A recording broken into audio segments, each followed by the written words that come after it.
while since you felt like this. Been a while since you felt like this. Been a while since you felt like this. There must be something wrong.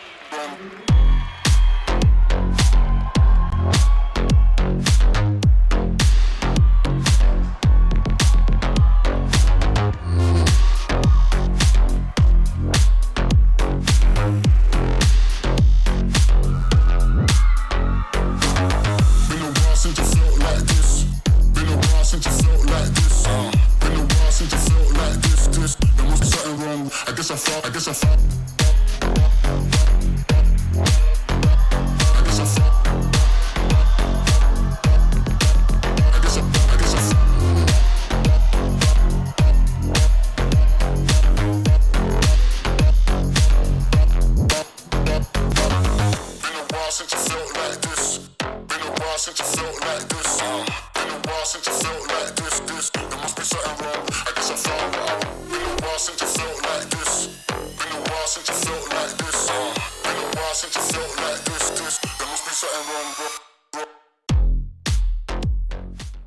Welcome back to Ljubljana in Slovenia for the final day of competition at this International Skating Union Junior Grand Prix Series. I'm Mark Henretti and I'm so excited to be joined not just by the brilliant Ted Barton but also by the senior world ice dance champions Madison Chalk and Evan Bates, who will be commentating on the last two groups, and we're so excited to hear their opinions and get some of their brilliant insight. There are 21 teams competing and it's a closely contested event with Irina Pagina and Artem Kaval leading Selina Fragi and Jean-Han Fernot by just less than a point. So you do not want to miss the upcoming free dance competition. And there are sights of the beautiful city of Ljubljana and the old town and the evening lights of Ljubljana in Slovenia. We are heading to the final event, Ted, the free dance coming up, and how exciting that we're going to have the world champions. Like, this is mega cool that they will be joining us. It is mega cool, that's for sure. We thank them so much for the time that they'll spend with us, and you know, you have to go easy on them, Mark. Not too many questions, but no, it'll be good. And I got to tell you, you got to stop using the word brilliant around my name, because I'm not, absolutely not. But that's very kind of you. As we take a look at the officials for this event, we thank the judges and the technical panel, as you'll see in just a moment, for all the time that they spend away from family and friends and their work as well. We couldn't do it without them, that's for sure. So we take the first group onto the ice, Mark, and do we have any more questions coming in from the audience? We thank them for the questions so far. They've been brilliant. Yes, and thank you, as you say, Ted, thank you to those that have sent in questions, and you can continue to do so on the International Skating Union's Instagram site. And a question that's come in from @Maya_Kaz. Hello, I really dream to become a professional figure skater and I will be starting lessons soon. I've already begun doing exercises to help me with mobility and flexibility. Do you have any more tips for me as a beginner? Thank you, and I hope you reply. And we are not just replying online, we are replying on air. Yes, absolutely. I think the big thing is spend as much time as you possibly can on the ice with your blades to get the feeling for it, to understand how to move your body across the ice safely and securely and get comfortable with the edges before you start any of the tricks, not the tricks, but any of the details or the elements, if you will, in skating. You want to make sure that you feel completely comfortable. And in fact, as a skater, I think maybe you feel this way too, Mark, is that I felt more comfortable in my skates than I did in my shoes. Oh, absolutely. I'm more clumsy in my shoes. So that's kind of the state you want to get at, right?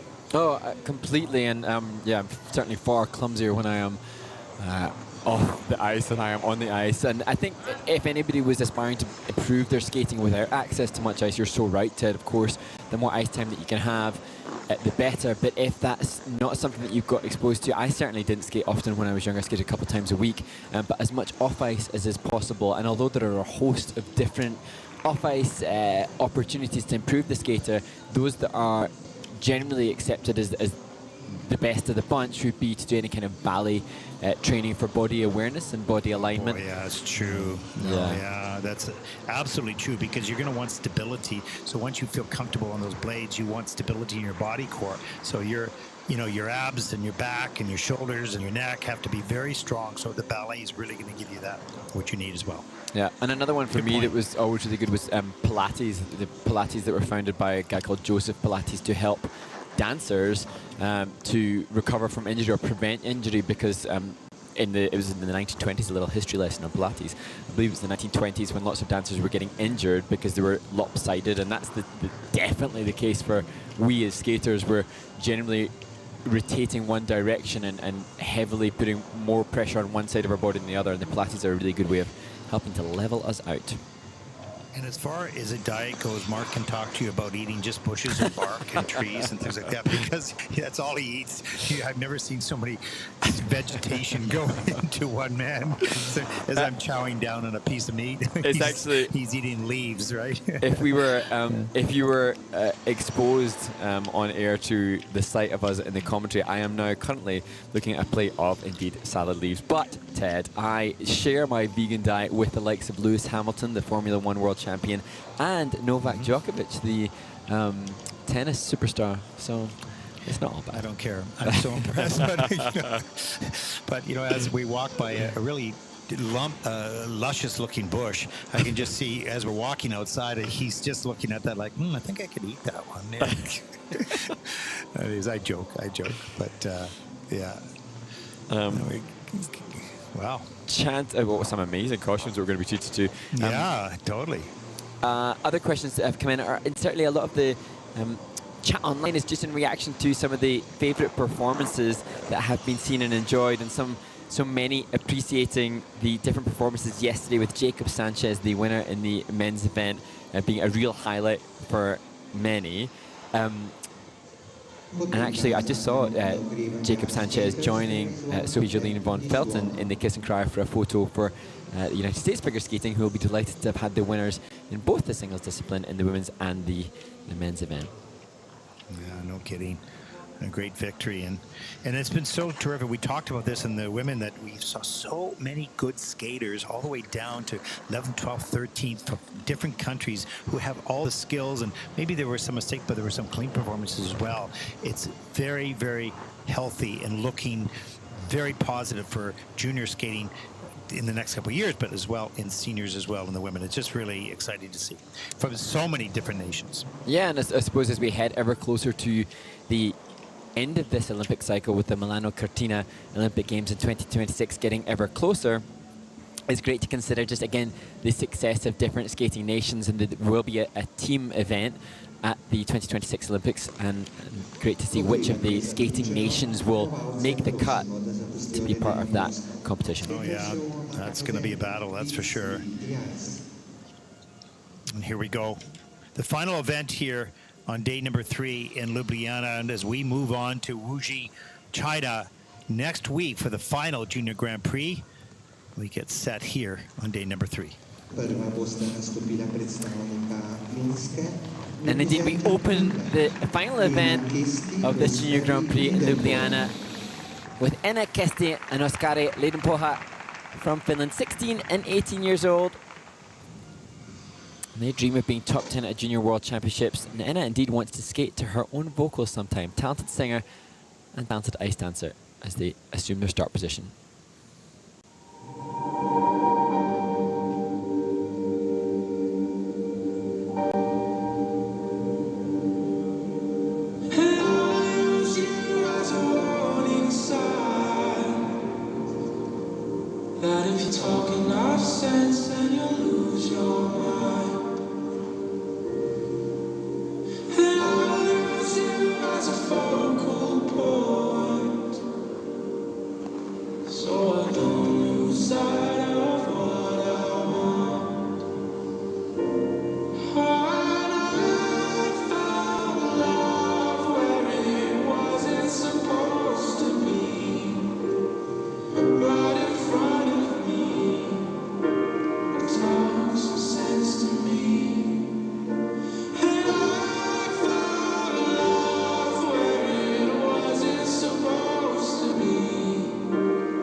See you again. Oh.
Well, 16 and 18 years of age, Enna and Oskari from Finland, first team out in the free dance. And you can tell this team is in their early stages of development in ice dance.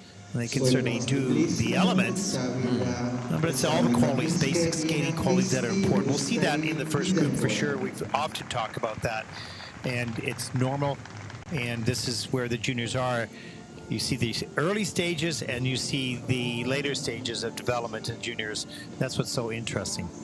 Yeah, and for Enna and Oskari, we're chatting with Neil Brown earlier today, their coach, who's part of a brilliant Finnish ice dance revolution.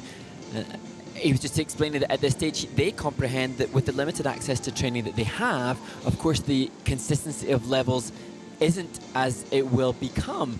And you know, we so easily can recognize and spot the differences between the jump quality for the single skaters, but we'll see within the likes of the Twizzles just a change in consistency from a level 4, because the teams and this team will be able to get level 4 today. It's a level 3.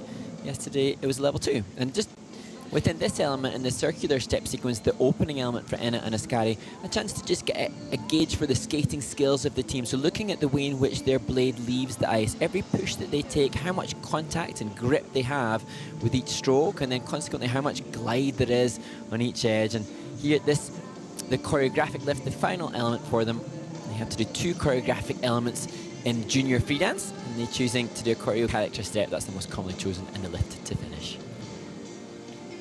Yeah, and I think that with the limited amount of time that you referred to, you have to pick what you're going to work on, because you have to work on the elements because they're required. The details and the polishing, that comes a little bit later, and you can see that is not quite there yet with this team.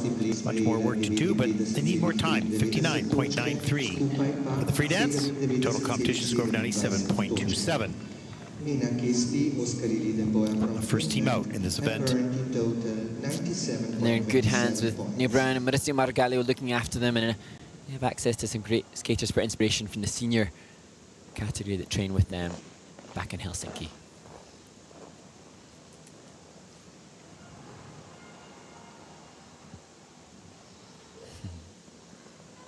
And it's hard, you know, this team is wanting to do better, and they're here to see the other competitors as well and say, well, how do I close that gap? And starting the process for sure. As you look ahead to the Spanish ice dance team of Sara Marcia Vasquez and Jolan Engel, a team that have been together for some seasons, but this, their first Junior Grand Prix, and great to see that they had originality in the costumes and the rhythm dance, and the same stands for the costumes here as they assume the start position for their Lion King free dance.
And say that Marcy Vasquez and Julien Engel complete their free dance, and that completes their first Junior Grand Prix together in the Lion King. Such an exciting framework for a free dance with so much variation in the music for them to showcase different energies within the context of the 3.5 minute free dance. Somebody hopefully recognizes it's time to wave the Spanish flag. Yeah, and interesting with the costume design, because you could go really simple to a certain degree because people recognize the music and they recognize the choreography. It's all great, but they probably took a look at the designs online, of course, of that culture, and really went into a lot of trouble, into a lot of work to put that costume design together, which worked very nicely with the music.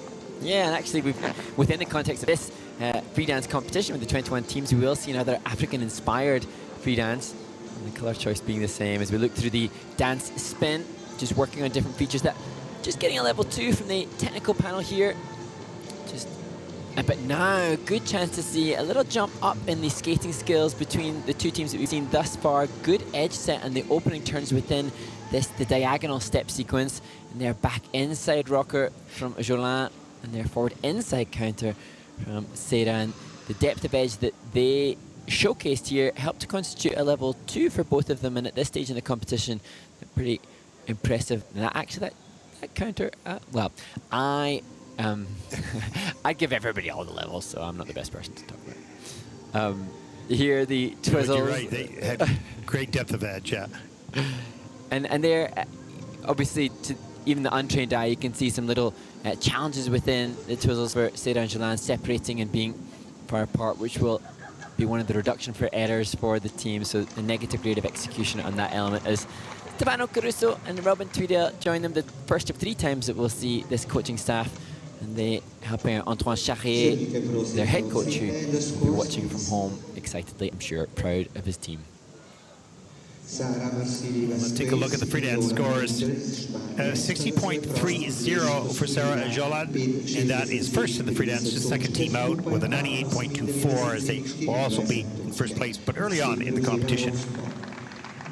And you know, one of the interesting things is, Mark, is the work that the coaches have to do to put into perspective for the athletes where they are at in this event, in their development. Because sometimes your expectations might be higher for the athletes, and how do you balance that out? The coaches have work to do on that as they move forward with the next set of priorities.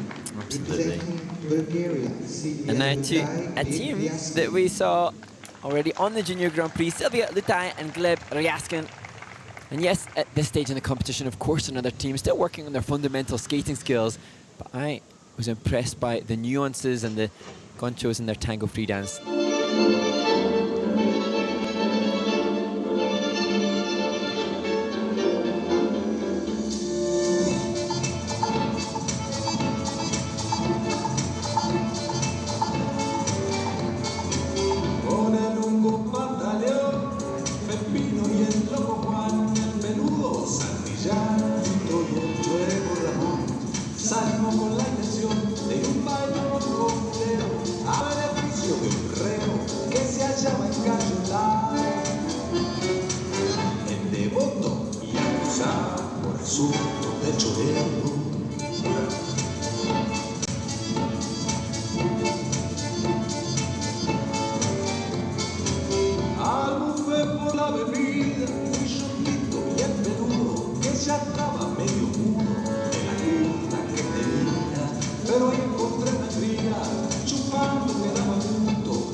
Silvia Lutai and Gleb Ryaskin complete a busy couple of weeks, having competed last week in Gdansk, and the inspiration of Silvia's aunt Albina Dinkova and Maxim Stavisky, part perhaps of the reason for taking part in ice dance. And I think, although still early stages for the team, they make a good match, and I so admire the level of content that has gone into this, their tango free dance. Lots of wonderful little nuances. Well, it's certainly coming off the ice with, at least he has a smile on his face, and just sort of new experiences on the Junior Grand Prix. Go ahead, Mark. Synchronized twizzles, so opportunity to take between 2 and 4 steps between the first and the second of the twizzles. This right forward outside edge twizzle with a grab of the blade, that feature I think so difficult, and yet they did it better than they have in all the other 3 outings on the Junior Grand Prix this season.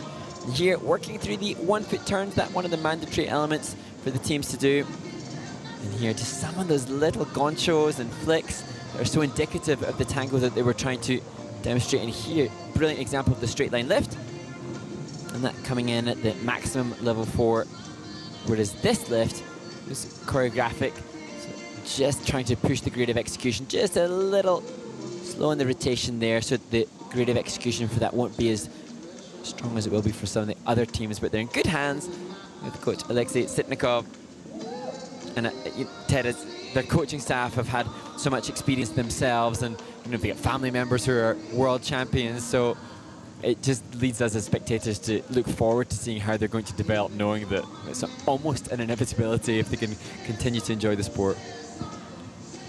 Yeah, and takes so much dedication over a long period of time for development in any one of the disciplines, particularly in ice dance as well. And so we'll watch them through the years. And as we take a look at their score for Silvia and Gleb, the 58.12, that is third in the free dance with the total competition score of 96.77. That will also put them into third place for the moment. Silvia Lutai, Gleb Ryaskin from Bulgaria, currently total 96.7. Pretty close, 98, 97, 96. Not much between the 3 teams so far.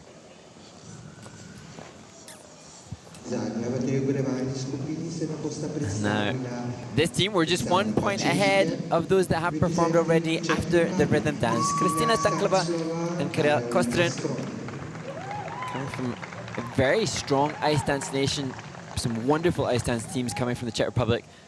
And this team hoping to follow in the footsteps of those that have come before them. And they will skate to Breathe by Fleury.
Feel the pages turning. I see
And Karel Kostrin offers a hand to Kristina Stanklova to help her up, and they share a hug at the end of the free dance. And I think this team, the fourth that we have seen thus far in the free dance, just showcasing stronger skating skills by virtue of more speed and more flow and more glide, and that, before even delving into the technical elements, will be likely to help them stay ahead of those that have competed already. Yeah, they stayed together a little bit better than some of the other teams. There was not so much drifting apart. The skating skills were similar. They had consistency throughout the program, so that's good. We'll take a look at the technical skills, of course. Twizzles are in at a 4 and 3. And we'll take a look at some of the elements here as they start their program. And here's a look at the 1 foot section, Mark. This is a 1 and a 2. And so there, the rocker turn that the team are working on. There's a back 3 turn. That's not one of the difficult turns, but this bracket is. And then they're going to do a little change edge, back 3 turn into a forward inside twizzle. Good unison with the extension of the free foot there into the spread eagle for Karel. And the twizzles, a great chance for us to assess how the team individually work. And the same stands here. So the 1 foot, a great chance to assess how they are skaters in their own right. Here with the twizzles, they have the opportunity to connect in between the first and the second in the free dance. That's not possible to them in the rhythm dance. Just trying to boost the grade of execution as they take up the right back inside edge twizzle for the second twizzle. And we're joking off air, Ted, about the anxiety that I think every ice dancer feels when they go the uncomfy way. Yeah, you sort of, you know it's risky and you wonder what's going to happen and you hope to get through it. And they did. Yeah, I don't think, I'd love to pose the question to all. You can manage with repetition the consistency of the direction of rotation you're not as comfortable with, but I don't know if anybody ever feels truly at home with it. You see the war wound for Kristina Stanklova, so common to see the skaters suffering with the slides as we see a 67.25. And that is first in the free dance, the total competition score of a 107.15, and they look happy. Yay. Ksenia and Carl, the team. Oh, oops. We left her behind. Congrats to Coach Veronika Musilova as well. Everybody's happy. That's what we like to see. That's so nice. And that's the end of group number 1. As group number 2 take to the ice here is the start order for group number 2. And some very, very interesting. I've just opened my phone. Thank you to Teresa Marca for sending in some of the questions that have come in to us from the International Skating Union. And a really interesting one that I'm perhaps surprised that we haven't been sent before, Ted. Why do the officials and the judges not get paid in these events? And are they paid in senior competitions? Wow. Big inhale. Don't have the exact answer to any of that. I mean, it is still a volunteer sport for the most part. They certainly have all the expenses covered, and there might be a small stipend, I don't know, but they're not contracted or paid. But it's a good question that's been asked for many years, and would that make a difference in the judging consistency and standards? And you know, just looking at the process, the federations around the world are the ones that vote in special rules, and that would be I would regard that as a very special rule for consideration, and whether the federations would actually vote that in, and what does that mean to the budget of the ISU? And you know, there are so many ramifications with that, and I don't know the reasons why they do or they don't, or they will or they won't. I'm not sure exactly. We're not privy to any of those discussions, but it is been a discussion for decades. You know, why not just pay the judges and then you could fire them if you had to? You know, but then it's still people judging people, right? So, whoa, getting a little action in there. So we don't really have an exact answer, but many people have asked that question. Yeah, and what it does say is that we can confirm that they are not paid, and thus they have to give up their time voluntarily. And so hopefully that means that those that are acting in the capacity of judge or official or technical panel member, they're giving it because of their true love for the sport and their desire to support the skaters competitively. Yeah, and their payment is not a payment as in cash, but I think the value for them is they're participating and giving back to the sport that they love. They do some traveling, and there's a community of officials around the world that many of them are friends and have traveled this course, the stressful course of taking the exams, of course, Yeah. qualifying, the great joy of their first. And in fact, in this event, I mentioned yesterday that we have an official here from BC for his very first international competition, Ethan Swinburson, and he's so excited to be here. He's had to go through the exams.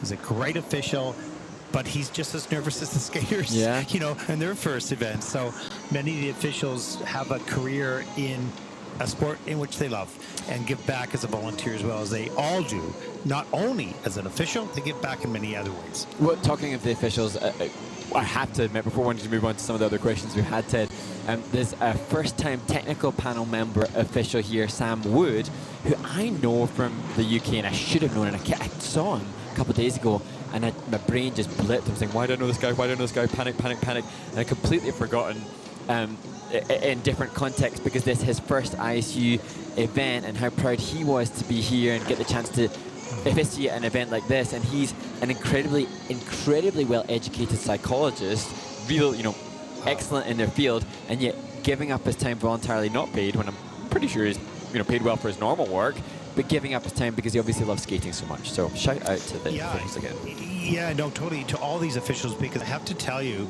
hello. Hi, guys. Yeah, exactly. I have to tell you that to qualify for an official, to go through the process to officiate at an international competition is not easy, and it's not without a huge amount of stress. What they go through in their examinations and the questions they have to do, and the evaluation on every single element, every single rule, every single detail is excruciating. And I don't know why some of them do it, because it's really difficult. It really is. And so when I think they accomplish when they make it to the international field here on the Junior Grand Prix, and then the Senior, then the ISU Championships, I think it's a great feeling of accomplishment in their own careers and giving back to the sport, as well as getting something out of it for themselves as well. So I want to make sure people understand they don't just walk on, hey, I want to be official. Well, yeah, I'd like to go to Ljubljana. No, what they go through to get there is unbelievable. And then you wonder, do you really need that stress in your life to get it? But if you love it, you want to do it. So congratulations to all those officials here and at other Senior Grand Prix and ISU Championships. It wasn't easy getting there. We really appreciate the journey that it took for you to officiate at these events. And just quickly before the end of this freelance warm-up, a question or a feedback from @SkateMusicGeek about the question that was posed to us previously in the women's event about asking about starting at 13 years of age. And they make a wonderful example of the skater that I'd forgotten about, Cheon Kim from Korea. She started skating late too, and she just won the Shanghai Trophy. So good example of being able to start late. Yeah, as we said, it's not absolutely not impossible. In fact, Caitlin Osmond started late too, so you can do it. Just what's in your heart, what's in your mind. Prva se bosta v drugi ogrevalni skupini predstavila predstavnika Estonije. Representing Estonia, Ksenia So opening Simonova, this Miron second group in the free dance competition in Ljubljana in Slovenia, Ksenia Simonova and Miron Korjagan, a team that competed last week. And they will be skating to music from Matrix Reloaded for the free dance, hoping to beat the 67.71 points that they achieved in Gdansk.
Xenia Sipanova and Miron Korjigan showcasing some consistency from last week. I think hard for the team in the ice dance competition to compete in back-to-back assignments. It'd be an interesting discussion point about back-to-back assignments for dancers as opposed to single skaters, because from last week's event, then they can be obviously aware of the tweaks and the slight changes, but there won't be many massive changes for the dancers from competition to competition. You can argue that they could be inspired to give more presentation and enthusiasm for the component scores.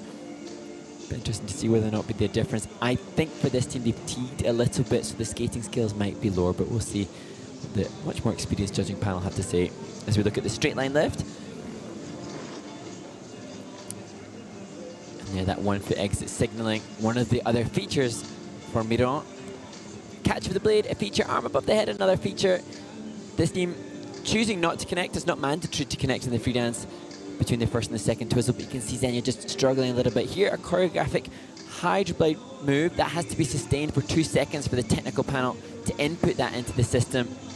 As we look at their second of the 2 choreographic elements, and some really difficult transitional content here that's so hard to do within that choreo character set, as we see, and also difficult finish position for Xenia and Miron.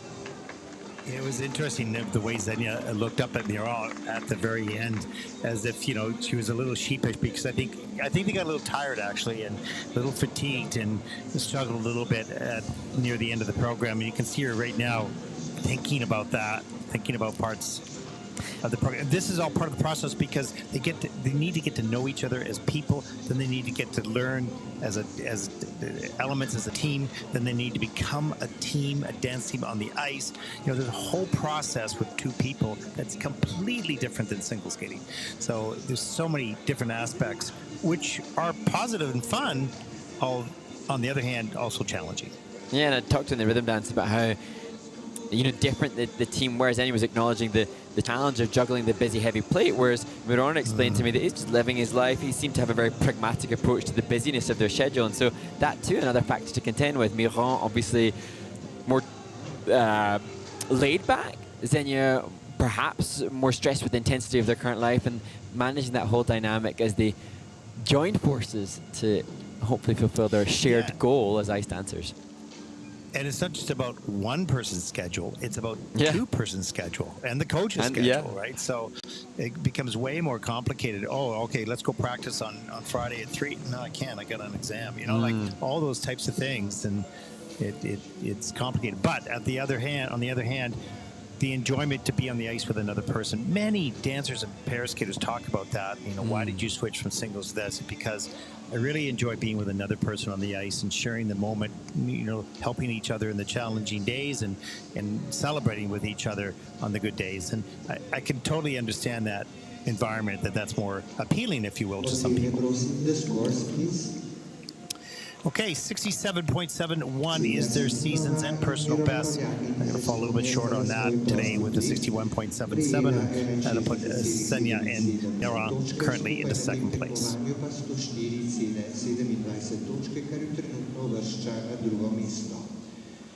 Xenia Sipunova and Miron Koryagin from Estonia have earned in total 104.27 points, and they are currently at the second place.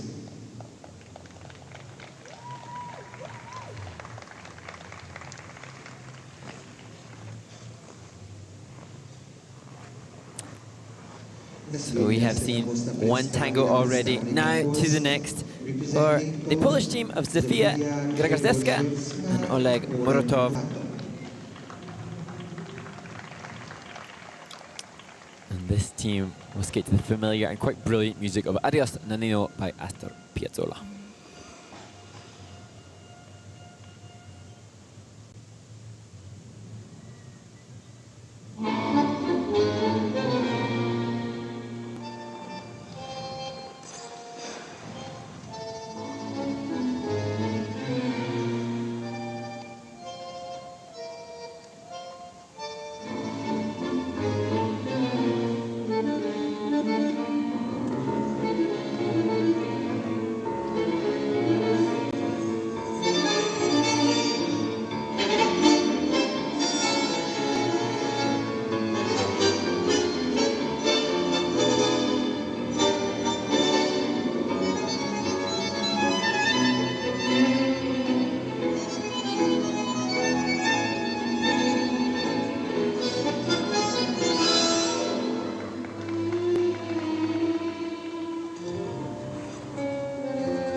Zofia Grigorzeska and Oleg Muratov sharing a hug. And Ted, it's interesting for us to have the privilege of being able to see this performance again, having seen it in Ankara. I saw the potential for it in Ankara, but this time just looked to be so much more comfortable with presumably more run-throughs in training to give the much more relaxed feel for us to be able to enjoy and appreciate what they did, and some wonderful touches. And I'm a sucker, as we know, for a pointed toe and a free leg extension, and they totally embrace the appreciation for a nice line. Well, they look more calm on this day, more comfortable and confident.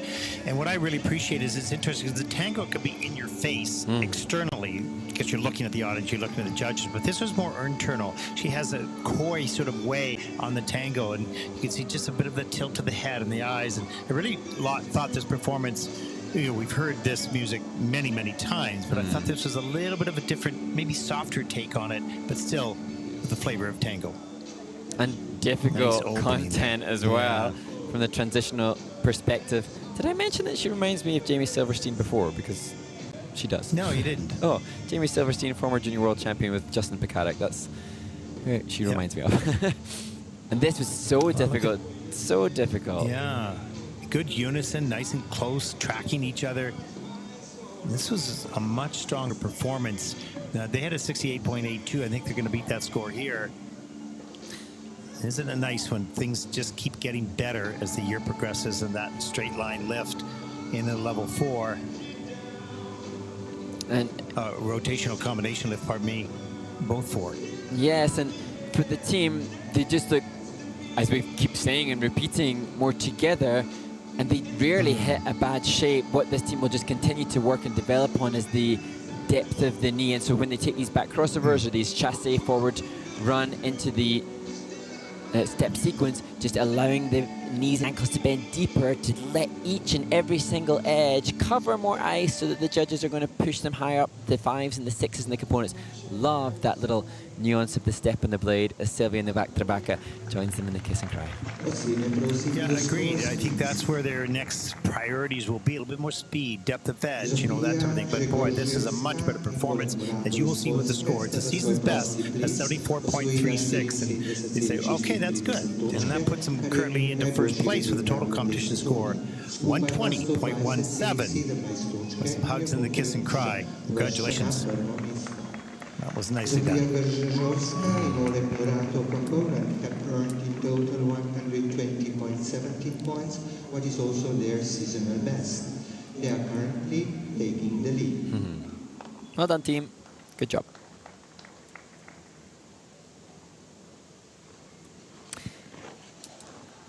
And the tango theme today continues because Zoe Bianchi and Pietro Rota from Italy will skate to La Composita by Forever Tango, another classic.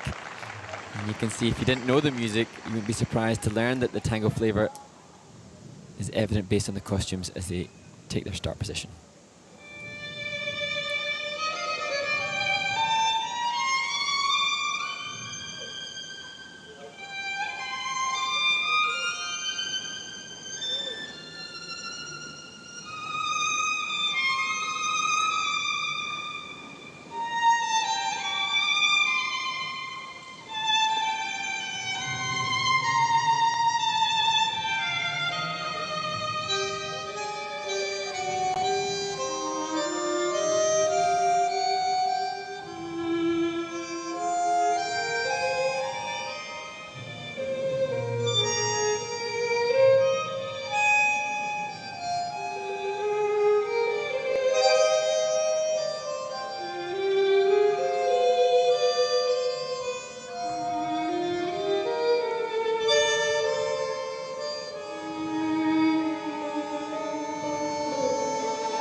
Zoe Bianchi and Pietro Rota, one of the youngest teams on the Junior Grand Prix circuit, finishing their free dance, and I think a showcase in early stages within this free dance of their obvious skating skills and their appreciation for fundamental good basics. It perhaps fatigued a little bit, and that crispness and precision, so indicative of tango, faded a little bit at the end of the program. We'll just see how that impacts upon the judges' grades of execution as to whether or not they can stay in the lead at this stage. I think this is a good young team, both 15 years of age, and they have the same skating skills, the same performance skills. There's lots of room for growth, of course, and improvement. You can see the intensity in Zoe's face right off the top of the program. And I think they're well matched. And for them to have found each other in this partnership at this stage is so wonderful. You can just see here, a little mismatch, ever so slight, within the twizzles. And here, Pietro just struggling a little bit on this second twizzle. And the reason for that, because that will not be his natural way of rotation as we see the difficult entry into the curved lift and a change of pose, the feature that they're going for, and then taking the curved lift into a rotation lift, choosing to do a combo lift as opposed to two separate shorter lifts. I think that's been common this event. As you see the closing stages of the choreo character step sequence. Again, just a little bit tight there. I don't remember the timing of those lifts, but I'm thinking that the combination lift actually is choreographed. It's a little bit longer in the program, but you don't need to worry about the second one going somewhere else, right? So the lifts are a little bit shorter when they're separated, a little longer, obviously, when they're together. I wonder what choreographers prefer. Well, a lot of the teams, I assume, would be exploiting the fact that this year you can make the shorter lift up to 8 seconds. There's an extra second allocated to the short lifts this season, but it's just an interesting concept, and for whether or not the skaters choose to do two shorter lifts. I assume that two shorter lifts would be better because the lifts have such dynamism that it can punctuate the choreography a little bit more if you separate them. And yet, what do I know? Because we're seeing a lot of couples choosing to do a combination lift, and perhaps that's a physical perspective as well. Well, I think also the combination lift actually covers more ice. You can see it usually ends up with a rotational. So whether they go straight line rotational or stationary, we've seen stationary lift move into rotational beautifully, just really magically, if you will. And so, you know, I think that it has more ice coverage and more impact, but you're giving the second lift away in that one. So you really have to choose where their strengths are, I suppose, and how the music works as well. Obviously, they'll choreograph that to work with the music, whether it's two lifts or one. And as you look at Zoe, a lot Zoe, of discussion going on in the kiss and cry there. well, I think it's so fun to see Zoe and Pietro, and just see Pietro looking happy and jolly, and Zoe looking a little bit more considered. It's just interesting to again acknowledge two very young 15-year-olds, you know, in a different country representing their nation and just processing all that has taken place. Oh, it's going to be so Let's close take a look here. at the free dance scores for Zoe and Pietro. And their personal best is 64.33. They're going to beat that score here with a 73.25. And that'll put them into second place in the free dance. The total competition score 120.20. And they will take over the lead at this stage of the competition. A little relief there. There's two thumbs up from Zoe. Took a while, but we got him. There's the smile too.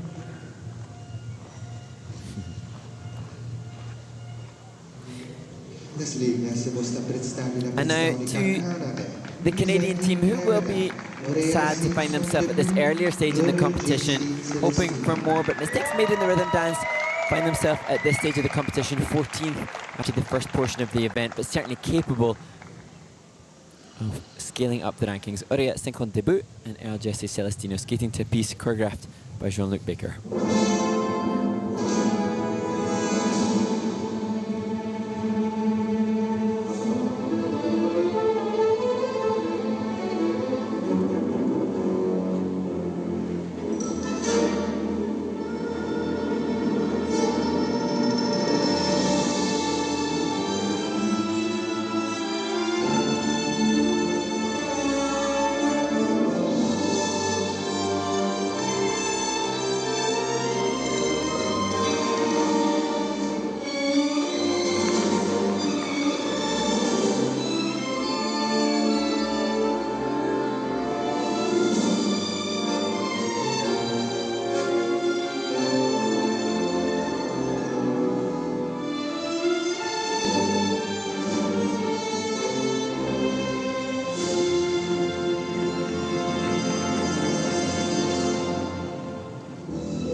Auréa 50 debut and RGSA Celestino from Canada. I'm so happy that they were able to have a clean skate, share a high five, because there will have been some distinct disappointment and sadness for the team, because they were, I'm sure, hoping to contend for a medal in this event, but the mistakes made in the rhythm dance find them way out of the position that their skating skills justify.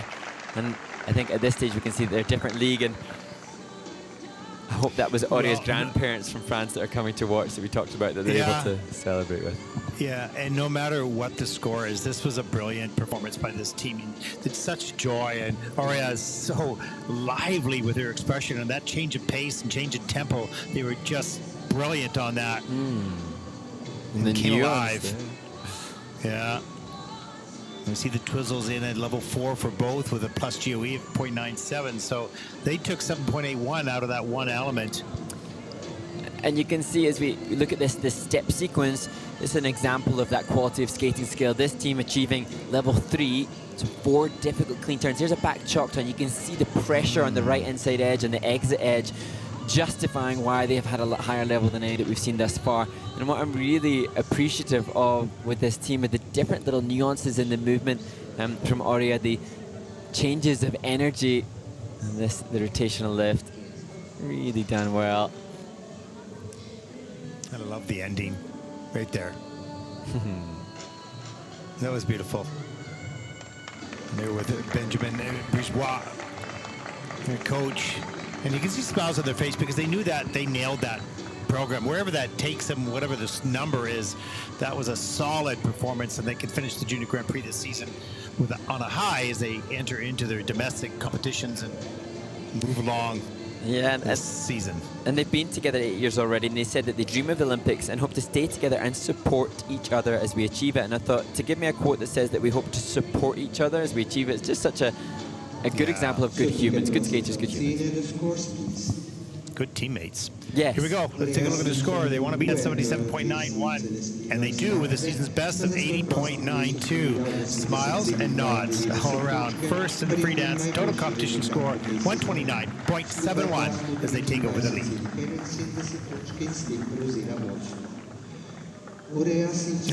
Benjamin asking, are you okay? Are you still doing that? Yeah. 129.71 points, but it's also their seasonal best. And they are currently taking the lead.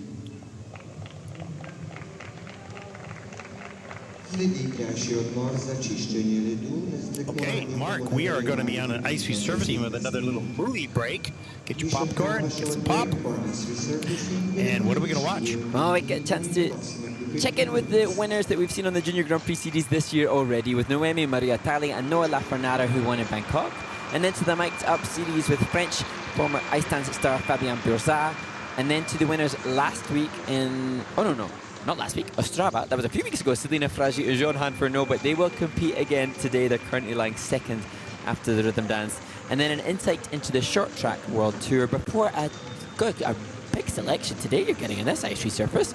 The Junior Grand Prix fun from Osaka backstage last year. Well, I hope you enjoy it all. We'll be back after this.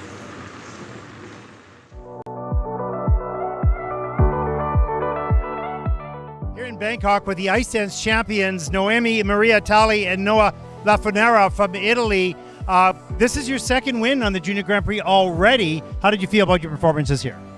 We're definitely very happy with the outcome. The short felt much better than Riga. Our goal was to come here and improve on our performances from 2 weeks ago. So seeing that pay off was it was a good feeling. The free dance was a bit more stressful. Yeah, because during the warm-up, we kind of had like an accident with another couple. So I got injured and like my ankle was like a bit sliced open. So, and it hurt quite a bit. So we were kind of like scared and stressed. Are we going to compete or not? But then like I got medical support and like, yeah. We mustered through it. Yeah. So the freelance definitely felt a little more like, let's get through this.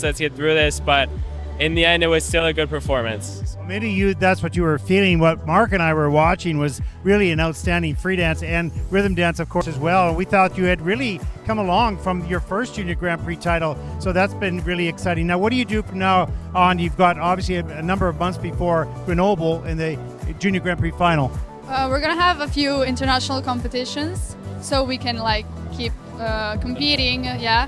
And we are definitely gonna work so hard to get there to Grenoble, like in our best shape. So we're excited. Yes, I think we're definitely gonna go back, work a lot on refining some things. Just really excited to start training for Grenoble. So. Well, outstanding. Congratulations on both your wins. The Ice Dance champions here in Bangkok, and their ticket has been punched to Grenoble.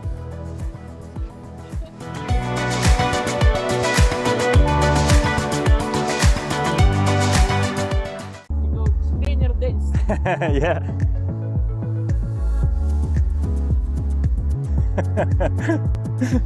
You smoke.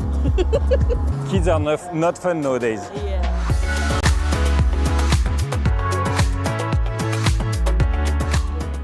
Don't forget it's in English. So before you start running, I'd like to go over what you need to focus on. Mon pauvre Martin, tu veux que je le fasse en français vraiment? Yeah, they're not used like to speak English. It's funny. We need to do more training camp abroad. Change. C'est bien qu'il y ait que la caméra, vous pouvez pas dire non? Ouais. Non mais c'est juste histoire d'avoir un... I mean, it's her first Grand Prix. And they're not together for so long, so it's a good experience. And she improved like a lot on the expression. She was like little shut down in the beginning. She looks more relaxed, like she's enjoying it more. Well, we're gonna see when she's gonna be on the ice, you know? Ok, Martin, mettez-vous ensemble. Ouais, vous pouvez marcher, mais marcher main dans la main, ça vous donnera une dynamique de marcher ensemble déjà. Si vous marchez ensemble, ce sera plus simple pour patiner ensemble. Boo. Reese, take your time. Okay, let's get calm. Okay, but with energy. You need to be sharp, you need to be bold. Okay. Try. Yeah?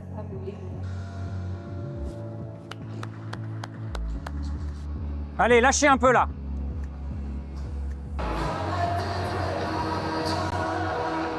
Pour une première, c'était bien? Ouais? Il y avait des petits moments où c'était pas tout à fait ensemble, mais de manière générale, c'était une bonne perf. Bravo. Non, c'est pas mal. C'est une première, hein. Les gens vous connaissent pas, vous êtes nouveau, c'est bien. C'est un bon début.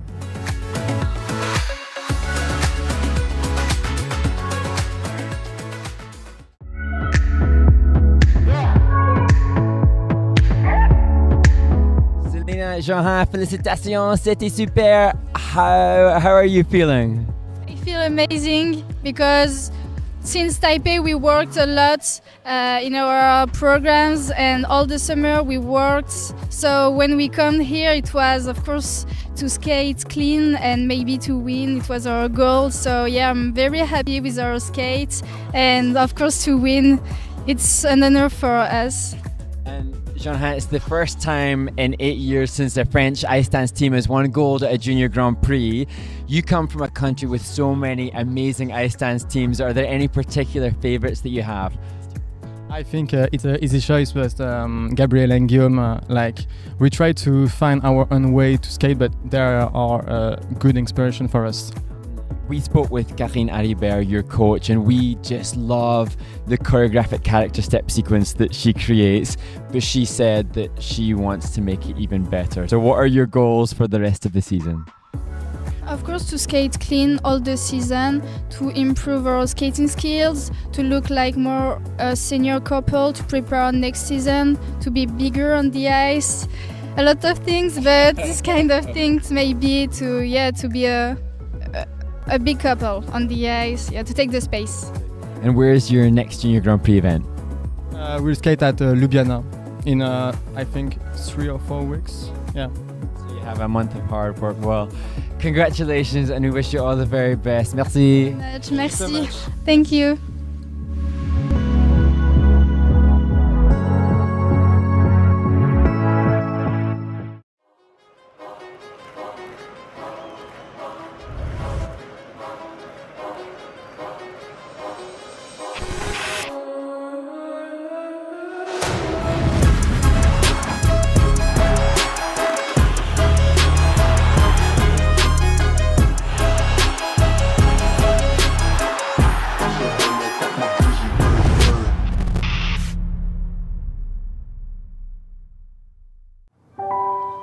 Welcome to Osaka.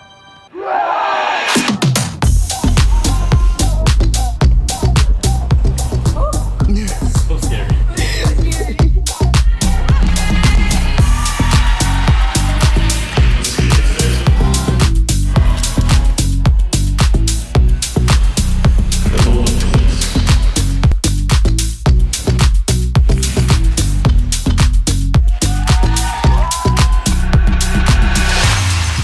Number 2.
Nadine Ploska, Vabimona Slitne, please me pare na 5 minut no grivania. The following couples may now take the ice for their 5 minutes warm up.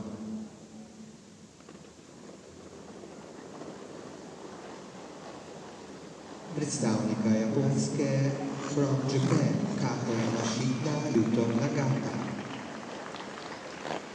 Представника Німеччини, representing Germany, Eniko Kobo Zorkobo. Представника Турції from Turkey, Irma Kyuce. Welcome back to Ljubljana in Slovenia for the third group in this third event of the week, the ice dance, closing out the Junior Grand Prix on this 6th of 7 stops on the International Skating Union's Junior Grand Prix Series 2024. And as we look at the ice dancers warming up, hopefully no collisions. We saw a very fraught warm-up in the previous group as the skaters all vie to find the optimal amount of time to warm up their varying different elements for their free dance upcoming. Thank you to those that have sent in questions to the International Skating Union on social media. And a question coming in from @Rico on off ice. How long does it take for you to make a choreography for a program? And I'm sure choreographers around the world would echo the sentiment that the more time available for choreography, the better. Some skaters will travel to one of the world's elite choreographers, leaving home, maybe traveling across countries to be able to access time with some of the famed choreographers, and in which case there's only opportunity for a limited amount of time. Others are fortunate to be able to work on site with some of their choreographers and be able to have seemingly endless hours of continued polishing and refinement of their program choreography. I think for many skaters in a free dance can be made within a couple of days, but thereafter the programs need just continual and constant tweaking and changing, both to be able to access better levels in the various different elements within the free dance, but also to facilitate patterns across the ice that will encourage more speed. And sometimes the choreographer's immediate stance when they're creating the choreography musically might not lend itself to the ideal transitions on the ice to cultivate the speed necessary for good skating skills. And it's a constant jigsaw to find the optimal combinations of steps, turns, and energy. For a free skater, the same principle. It tends to be more often the case that the free skaters in the men's and women's events will travel to an esteemed choreographer and then work on that respective choreography with their own coaches in their own training environment. The ice dancers, given the integral necessity of their choreography, it is more often done on site by the coaching staff that they have.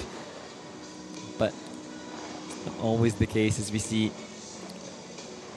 the twins warming up through their elements. Next question comes in as to what size skating arena has to be. So an Olympic-sized ice rink is 6 meters in length and 30 meters in width. And often in North America, those skaters will train on what's known as an NHL-sized ice rink, and that's a 56 meters length by 26 meters in length. And for the ice dancers and the single skaters, it's harder to cope with the smaller ice surface. But for the ice dancers specifically, who are so eager to push the speed and the ice coverage, their pattern will be really impacted by the smaller rink. And I understand that, am I right in thinking, Ted, as you join us, that the World Championship rink was slightly smaller than Olympic size? No, that was the NHL size as well. So I just hear you bashing our North American rinks here. You know, like I'm going, what? Come on here. That's why you're back. No, but also the athletes from North America that go to Olympic-sized rink, it's bigger. It changes their timing as well, because now there's more space, and the sense they're certain distance from the boards, which starts the process of an element normally in their own rink. Now there's more space there. So nice on one hand, but also adjusts their timing when they go to an Olympic rink. So whether it's a North American NHL-sized rink or whether it's an Olympic-sized rink, there are changes to be made depends on where you train. And then next question comes in as to how the skaters achieve the higher levels for their spin. So in a dance spin, they have to, assuming that most of the teams, and I indeed believe that all 21 of the teams competing here will be going for level 4 in the dance spin, they need to showcase a couple of different options. So 4 different difficult variations from 3 different basic positions. So the basic positions are camel sitting upright. You know what, Ted? I'm going to go down a rabbit hole here that needs a whole nother warm-up. We'll see lots of level 4 spins. This was a very good choice for you. As I saw, back out of the rabbit hole, get going on the event. Okay, here we go. Well done. Dear me. Heading to the start of this group of skaters, Kaho Yamashita and Yuto Nagata, the 2 19-year-olds representing Japan. And they said that they chose the free dance music after discussing with the coaches. And this morning in practice, their energy perfectly attuned to the track that they're using. Music by Raul Fernando for Kaho and Yuto.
Kaho Yamashita and Yuto Nagata conclude a busy 2 weeks. They competed, as I said, in the rhythm dance in the Chris Reed Trophy last week.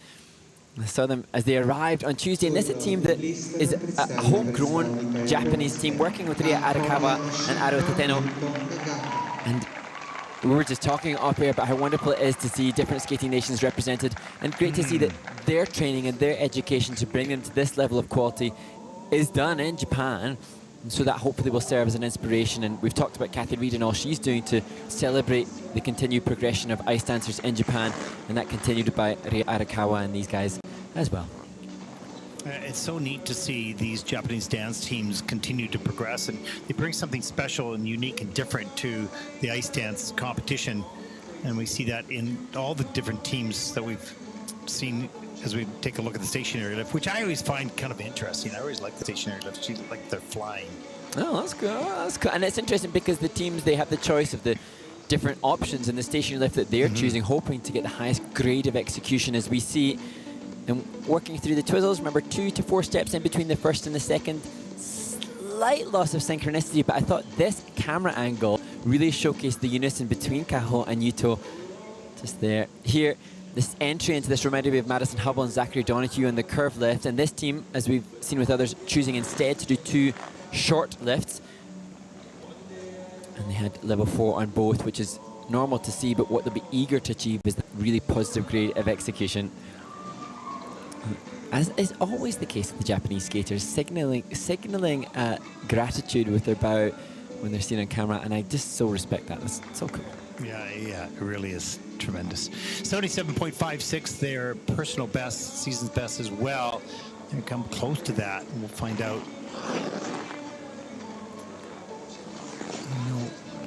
They'll need an 80.74 to take the lead. That probably will not happen, but good outing.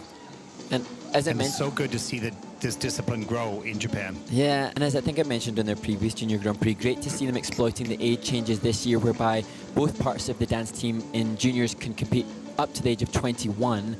And so Kaho and Yuto having the chance to continue in juniors to amass more experience, because as they said, they don't get a lot of exposure to elite level competition in Japan, and using this as an opportunity to help them before they head to seniors.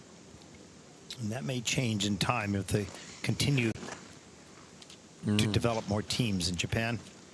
Well, 72.75 for Kaho and Yuta. That is 4th in the free dance with the total competition score of 121.72. That will put them currently into 2nd place. 121.73 points, and that brings them currently to the 2nd place.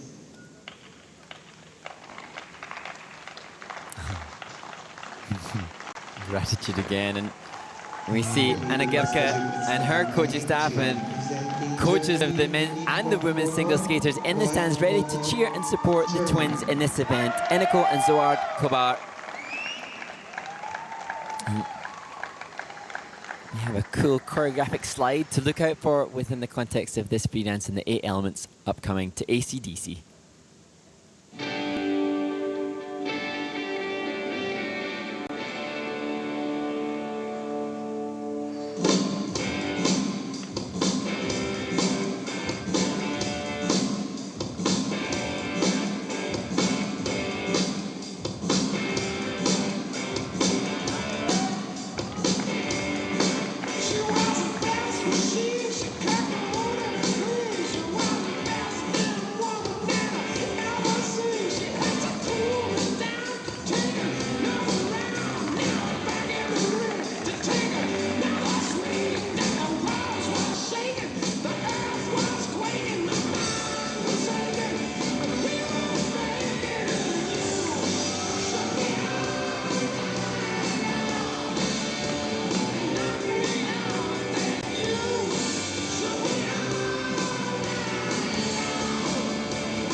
Well, huge admiration for Zouard Kabor and the way that he handled the huge disappointment of that early fall. And having watched them in practice this morning, I was aware that Zouard seemed to be the sibling in the partnership that was encouraging and calming and soothing his sister, his twin sister, Eniko, and yet unfortunately, he was the one that made the mistake, and Robin Tweeda just shrugs her shoulders because those kinds of mistakes, not in an element, just you can't prepare for that kind of eventuality. And hopefully, he'll go on to great, great successes, and this will just be a part of the building block. But he won't forget what happened at the start of this. And slid away from his sister quite far, so very difficult to catch up. You can see go into the boards, and she continues on, which she should have, and he gets back in there. Not easy. What I was impressed with is he didn't take that forward and get too nervous on any of the other elements, particularly the twizzles later on in the program. So good focus the rest of the way.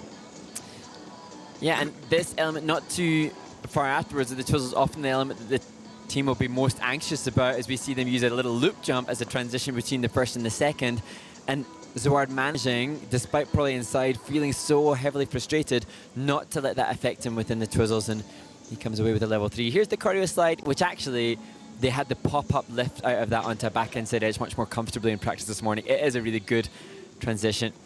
This, their choice of dance spin, and they choosing to do the feature whereby they change spinning direction.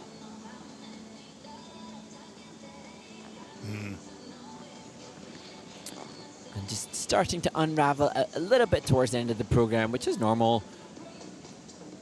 Well, especially after that first fall and probably just exhaustion, trying to keep it together, keep focus, and not let that one mistake go into another one. And I thought he did a great job in that. They both did. Certainly disappointment, no question. And one of those things you can't even prepare for because it's not on an element. It's just a loss of an edge with something you do every day. You never have a problem like that, but that was just really strange. And good to see the support from Stefano and Robin towards the team.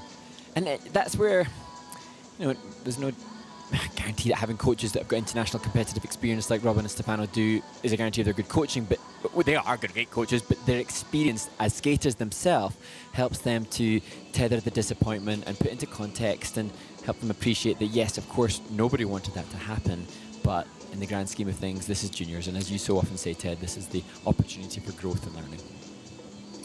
And you want to be able to explain why a mistake happened on a technical element, and you can, from a coaching perspective, right? And you go into that, but you can't explain this one. There's no way you can say, oh, you did this wrong. That's just a freak accident, and it was impossible to prepare for, really. And for me, because I sat and watched some of the practice this morning, what I can say and corroborate with, I'm sure, Stefano and Robin is in acknowledging how well, Zouard conducted himself when they practiced this morning, because for the dance teams, the practices are a big deal. They're like a performance in themselves, and they conducted themselves with a maturity that defied the fact that it was their first time at this bigger stage. So there's lots of little takeaways.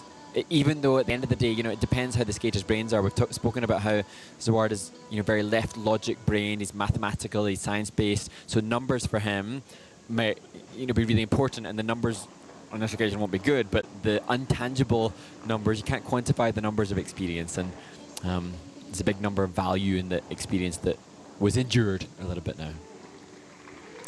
Yeah, it's tough. They're sitting there just waiting for those scores to come in, but this disappointment will pass, and they will bring something from it. They'll be a lot more aware of that corner as they're coming out at the beginning of their program, for sure now. It's even harder because they've got to endure the long wait in the front of the camera and compose themselves. waiting Yeah. anxiously forever. And then Nico just is staring into space and trying to cope with this moment. 60.39, that is 7th in the free dance. With a total competition score of 109.55, and that will put them for the moment into 5th place. Nico Kovar, Joart Kovar from Germany, have earned in total 109 points. There is a look at your top 5 teams so far in the event.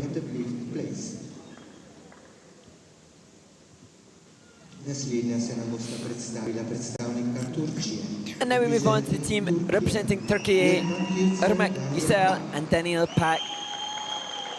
And I really enjoyed watching the team this morning, loving the music, and loving the connection between the team, both individually strong in their own right and well connected together. There was so much support and an Ankara for this team. Yeah. The building was going crazy. It was really exciting.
Irmak, Yücel and Daniel Pak representing Turkey A. And a big hug, and we were just chatting off air, Ted, about my eagerness to know what has constituted the great skating skills that they are developing, because we've seen and we've discussed the emergence of the Turkish singles skaters. I'm just keen to know who's behind the appreciation of the good quality ice dance technique that is embedded in Irmak and Daniil. Well, as I've talked about several times, it's a growing community with tremendous enthusiasm and support all the way around. And as they took to the ice, there was so much support in the audience. And we see here, this is a better performance, or just as good a performance. We'll see what the scores are going to be, but they had a great performance in Ankara just a few weeks back. We take a look at the straight line lift, and that's in at level 4 with a plus GOE. And here, you know, we slow down the single skaters in their jump rotation. Here, just a chance to slow down the inside bracket and see whether or not the turns are really, really clean. And on this occasion, Irmak was achieving a level 3. There's the back inside counter. And then the easiest of the turns within the 1 foot turn sequence, the twizzle. And she achieved a level 3, which is a senior-worthy, impressive tech score. And here again, just the ice dance technique whereby they're elongating every stroke. Now this, interestingly, I assume has been inspired by Madison Chalk and Evan Bates, who I think used that when they did the Alien-inspired free dance. I wonder if they are currently watching, knowing the influence that they have. As we see within the twizzles. And again, the ice dancers ever pursuing better posture. You referenced so often, Ted, the importance of the posture for the single skaters, particularly when it comes to a body alignment for jumping, but the aesthetics of the ice dance and the need to be ever more expansive in your neckline showcase right now in the finish position. It's a good point. You need that posture in every discipline. It's particularly also in pairs with the women on the throws and the man on the lifts. That posture is so important. That core strength and posture, get that in ballet. One way or another, you need it in this sport. 76.48, that's a little shy of their personal best. That'll put them in second in the free dance. This free dance to La La Land.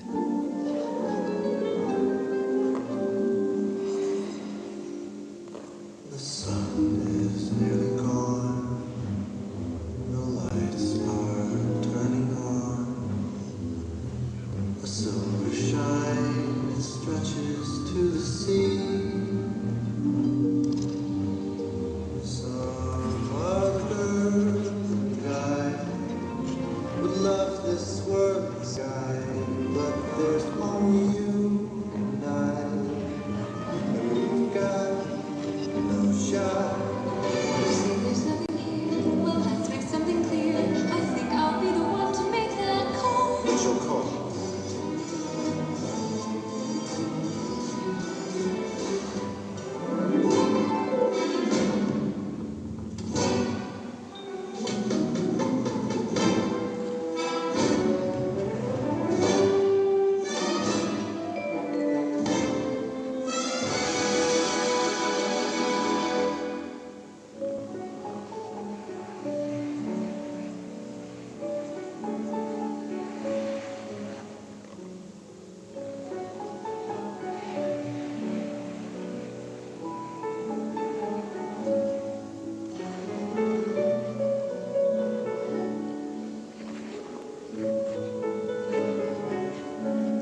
I feel so sorry for Anita Straub and Andreas Straub. Andreas so bitterly disappointed with the skate, and this team were fourth just off the podium in Ostrava. They'd showcased this huge improvement, and they fundamentally, as ice dancers, based on their skating skills, are light years ahead of where they were over the past couple of seasons. But it seemed like almost all of the elements were struggling with little nervous wobbles and bobbles, and then the rotational lift, that'll be reviewed because I'm not sure if that was airborne for 3 seconds to constitute being a lift. It needs to be 3 seconds in the lift to get any lift acknowledgement on the tech score. Good to see them supporting one another. They have improved so much, Ted. They are so much better. This event, as we've seen with others, just one that you kind of want to forget about. And I think with their improvement comes maybe in their own minds some more expectation, and so a little bit more pressure because they feel themselves getting better and they want to climb the ladder of the results. And as we see the Twizzles here, and they're in at a level 3 for both partners. Just the back outside edge from Anita showcasing massive improvement in there. And to me, I don't know, Galina Churilova working with them has just worked wonders in the way in which they hold their bodies. Look at the point of the foot from Anita. But even there, it just looked like a skate where they were just uncomfy. Maybe it's the injury that she's struggling with. Working through the 1 foot turns. I think there's another little ditty bobble. Yeah, there's another wee wobble there. And that may be the ankle injury. That, you know, as I said, she's had to cut a part of the tongue of the boot out just to relieve some of the pressure. She might be still struggling with that. I just caught the tail end of the rotational lift, and that. Wait a minute, what's it gone in as? And then you can see Andreas just standing and disappointed with that, and he's explaining right now what happened with that lift.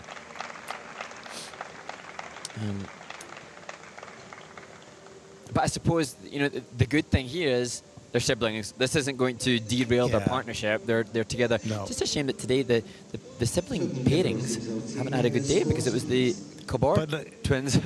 Look how nice that is, Anita. You know, holding Andreas, and it's okay. We're a team here. The score is 68.68. That is below their season's best. That is 6th in the free dance. With a total competition score of 120.32, that'll put them currently, for the moment, into 4th place. The improvement has been made. There's no question of that. The day is disappointing. We can see that. But you're on your way. You've taken the experience of your coach and molded that into much better performances. And you continue to improve, no doubt, even though some of these days are disappointing. The following couples may now take the ice for 5 minutes warm-up. And they're the starting order for the penultimate group in the ice dance competition.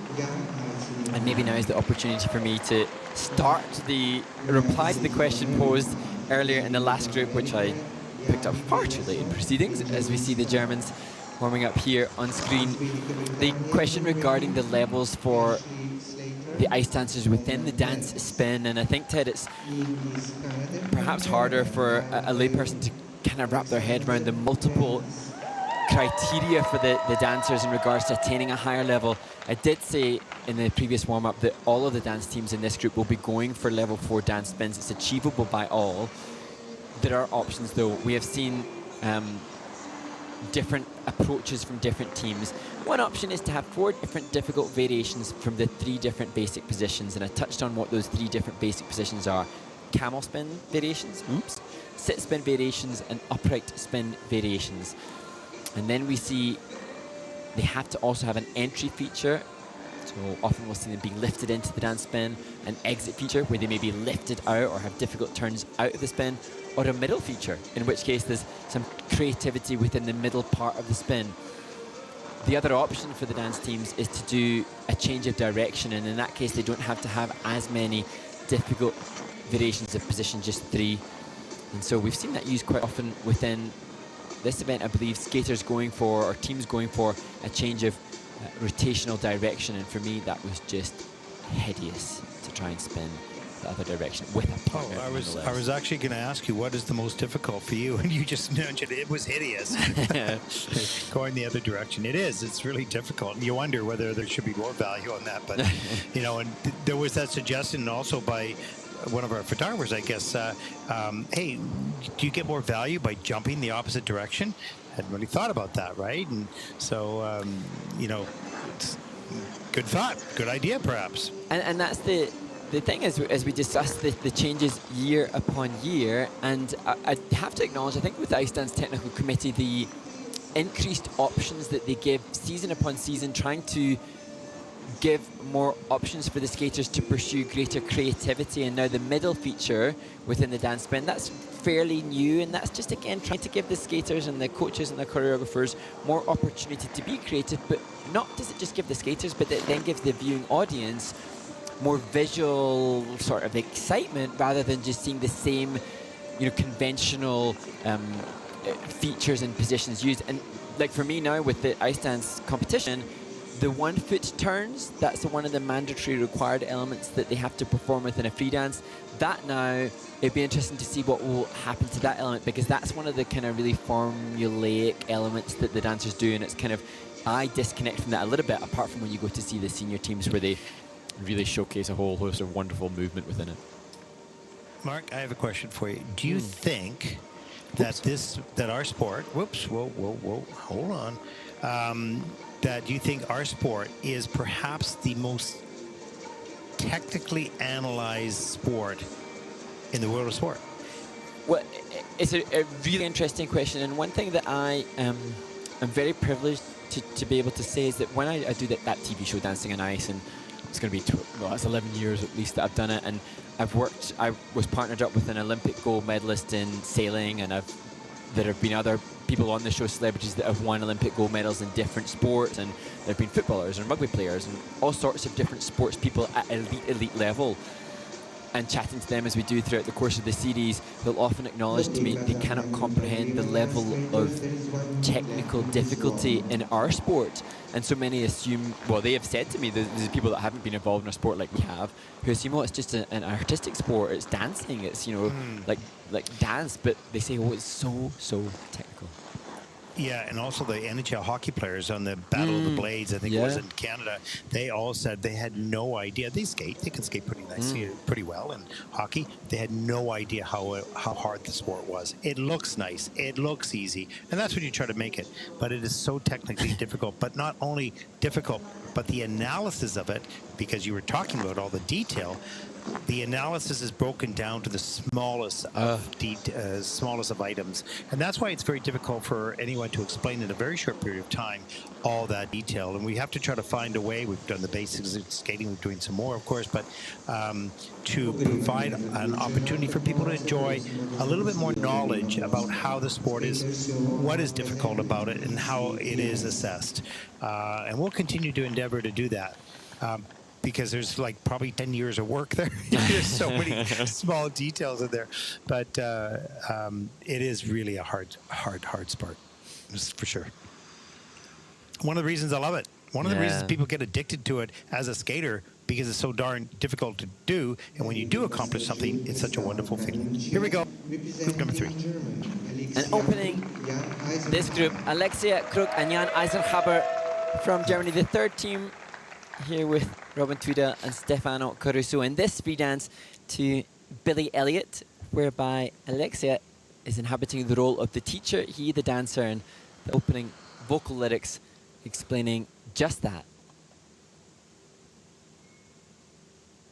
Can I just ask you, Billy, what does it feel like when you're dancing?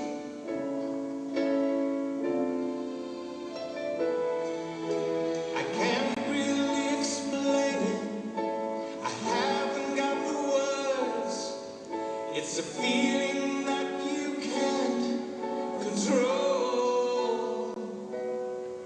I suppose it's like forgetting, losing who you are, and at the same time, something makes you whole.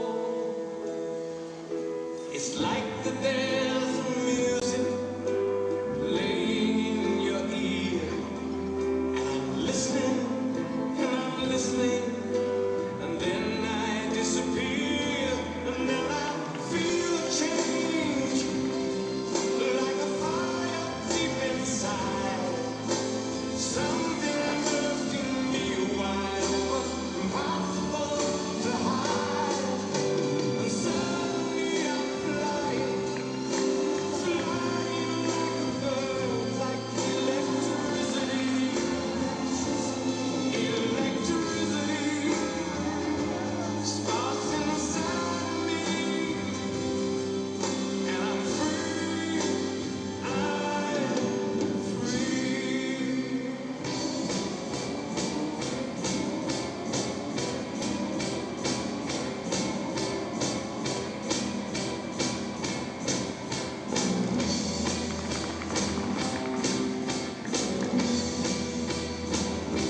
Well, Alexa Kruk and Jan Eisenhaber just connecting. After the free dance, this team will be relieved to have got through relatively unscathed. They hadn't had much opportunity for practice before they competed in Ankara and Turkey, and they had a fall early on in the free dance at that event. You can tell that they have been working hard and utilising the training time between these two events, looking significantly tighter and more together.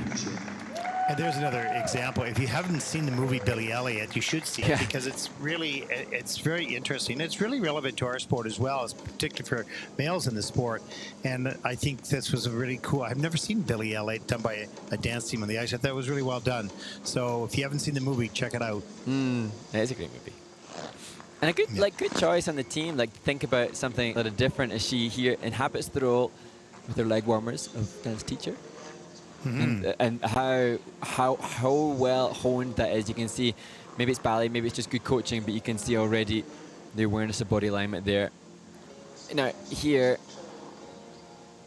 this transition between the first and the second twizzle, just trying to push the grade of execution as much as is possible.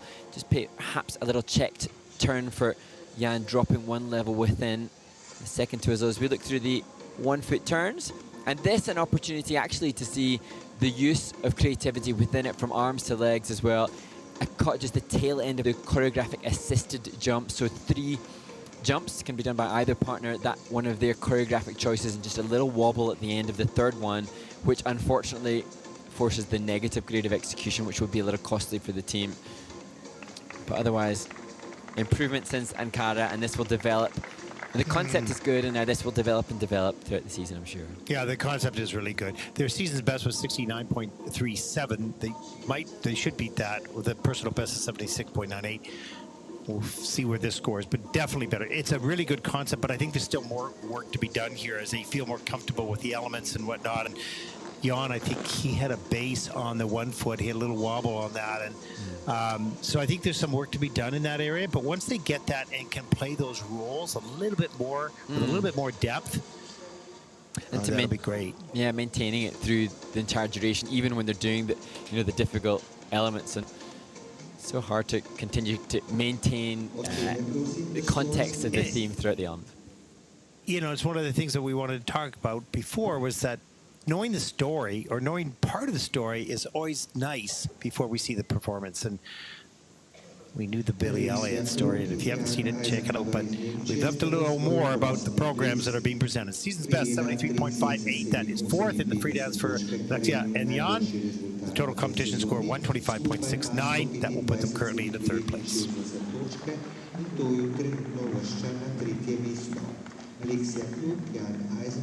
And there, once again, are the top 5 teams in the event so far. 69 points, what is currently their seasonal best, and also the 3rd place.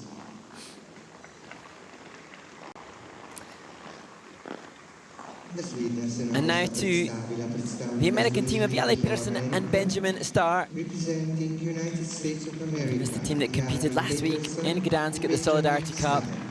And this morning in practice, they just looked happy and joyful to be here. She was lip syncing to Lady Gaga at one point, I thought. And I thought, to me, that just such a great example of somebody that's enjoying being here and in the moment. They had a little fall in the warm-up, but hopefully putting that into context and maintaining the jollity that they've had and showcased while in Ljubljana.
Okay, go. Jelle Pedersen and Benjamin Starr. And I have so much respect for the fact that they competed last week. They've only had about 4 months of time together competing last week, traveling across Europe together, not getting the chance to train, and without presumably many run-throughs in between events, they've showcased improvement and a consistency, managing to get through this free dance, even on the back of, as I touched upon, the mistake made in warm-up. And when they successfully got through the dance spin at the start of the program where they had the fall in warm-up, they looked to relax and pave the way for a better performance. Well, I think in this case, the back-to-back competitions are probably very healthy for them because you can train, but you ultimately are going to have to compete. So how do you get the experience and competition together unless you do it? So 2 weeks of competition in Europe, a good thing to gain experience. And I think we see this team getting better. We'll take a look at their scores, but I think that they may beat their season's best score here this afternoon.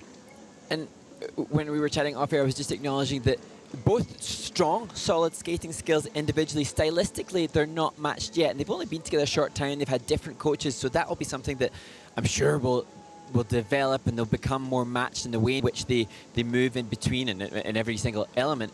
But I sense that from a character perspective and a teamwork perspective, they seem already really well matched and well suited to one another as humans, if that makes sense. Yeah, their styles are a little bit different, but I don't think so far apart that they can't get it together. I think they're going to in time, as you mentioned. You know, it's just a matter of time. And I remember Jelle last season learning that she was a big fan of Meryl Davis, and that an inspiration. And obviously now working with Charlie White and Tanith White, and just acknowledging that Benjamin has embraced Charlie White's former hairstyle when he was Olympic champion. So just acknowledging. Yeah, wish I had a piece of that. Right? I'll have a word with him when we're here. I'll see what I can do for you. Yeah. And there is Tanith White. And interestingly, as Tanith is here, Tanith, at this event, we have coaches, 2 coaches that were on the Olympic rostrum at the 2006 Olympics, with Ruslan Goncharov yet to come. Season's best, 86.39 for Jelle and Benjamin. That's first in the free dance. The total competition score 141.58. Well, they're not quite sure. Okay, they don't have the same style. Okay, their style is a little bit off. Fist pump or hand slap or whatever. That's hilarious. Cute. And now they get to go home. Had a chance to speak with Tanith last week, and what a classy, wonderful person she is, and brilliant skater and coach as well. And back to their families. And then a new, yeah, exactly.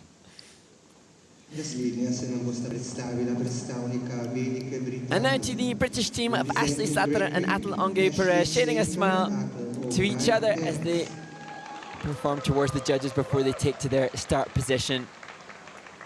And wonderfully exciting and inspiring and building music for their free dance this season.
Ashley Slater and Atle Onge Perez, and you can see the disappointment, understandably, on Ashley's face. A horrible fall for Ashley in the 1 foot turns, and as you were saying, Ted, off air, just so challenging then for the team, having had that mistake, to then recover and give the energy. Yeah. And as we were saying off air, I mean, I was saying off air to you, Mark, I don't know how the athletes, you know, make a fall early on in the dance and keep the performance up. It's one thing to do the elements, that's physical, you know what you've got to do, but then the performance level to keep that up as if nothing happened. Meanwhile, your brain is screaming with what just happened. Yeah. That is so difficult to keep your cool, keep your calm while you're performing.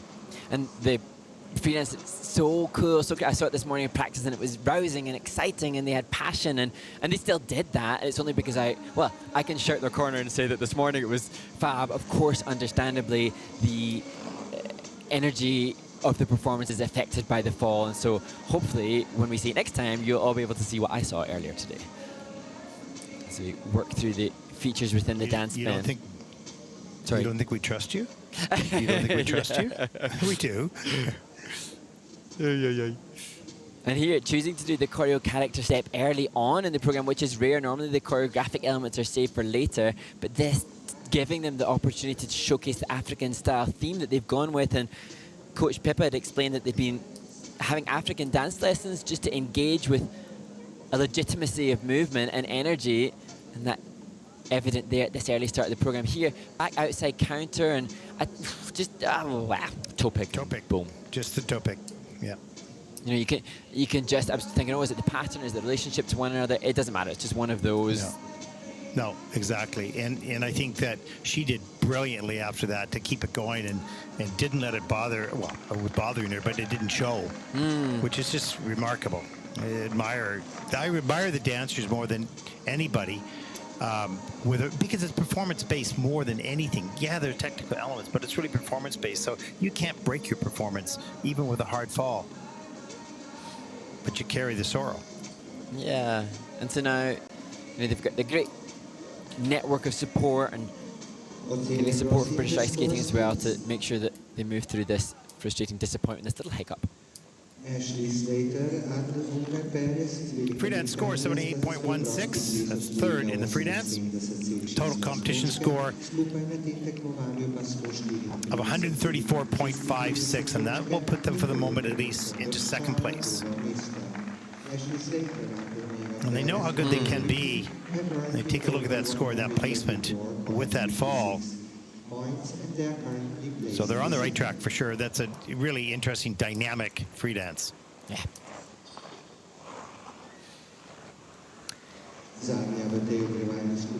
And now moving on to the Canadian team of Leila Villon and Alexander Brandis. And this couple were Speedy Gonzalez in practice this morning, showcasing loads and loads of speed and ice coverage, which we hope to see again in the free dance now.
Leila Villon and Alexander Brandis, the bronze medalists in Ostrava, doing all they can to pull up towards a podium contention with that passionate free dance to La Strada. And again, I think we can see here the greatest speeders Canadian team support them in the stands, and that will encourage the judges to give the highest skating skills component score of any that we've seen thus far as they advance towards the coaches.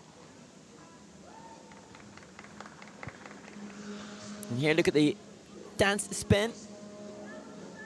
Level 4 comfortably done. And here, making sure that they have at least 3 rotations in position. And there, the difficult exit into the Ina bar for Lit and Brandon. And here, starting the 1-foot turns with a difficult rocker choice. Back outside rocker, the edge for the team. And then here, as we discussed before, choosing and showcasing their quality to be able to intersperse the mandatory 4 turns with interpretation as well, proving that this team very ready to make the jump towards the senior ranks. And here the curve lift. And finishing with the choreographic assisted jumps. 3 jumps, and each of these punctuating the music and their choreography, a collaboration, as I said, in the rhythm dance between so many of their brilliant coaches at the Ontario branch of IAM. And I wonder what the words were between the team as they rise up from their finished position, as they aspire to improve upon the 89.78 that they achieved in Ostrava at Czech Skate.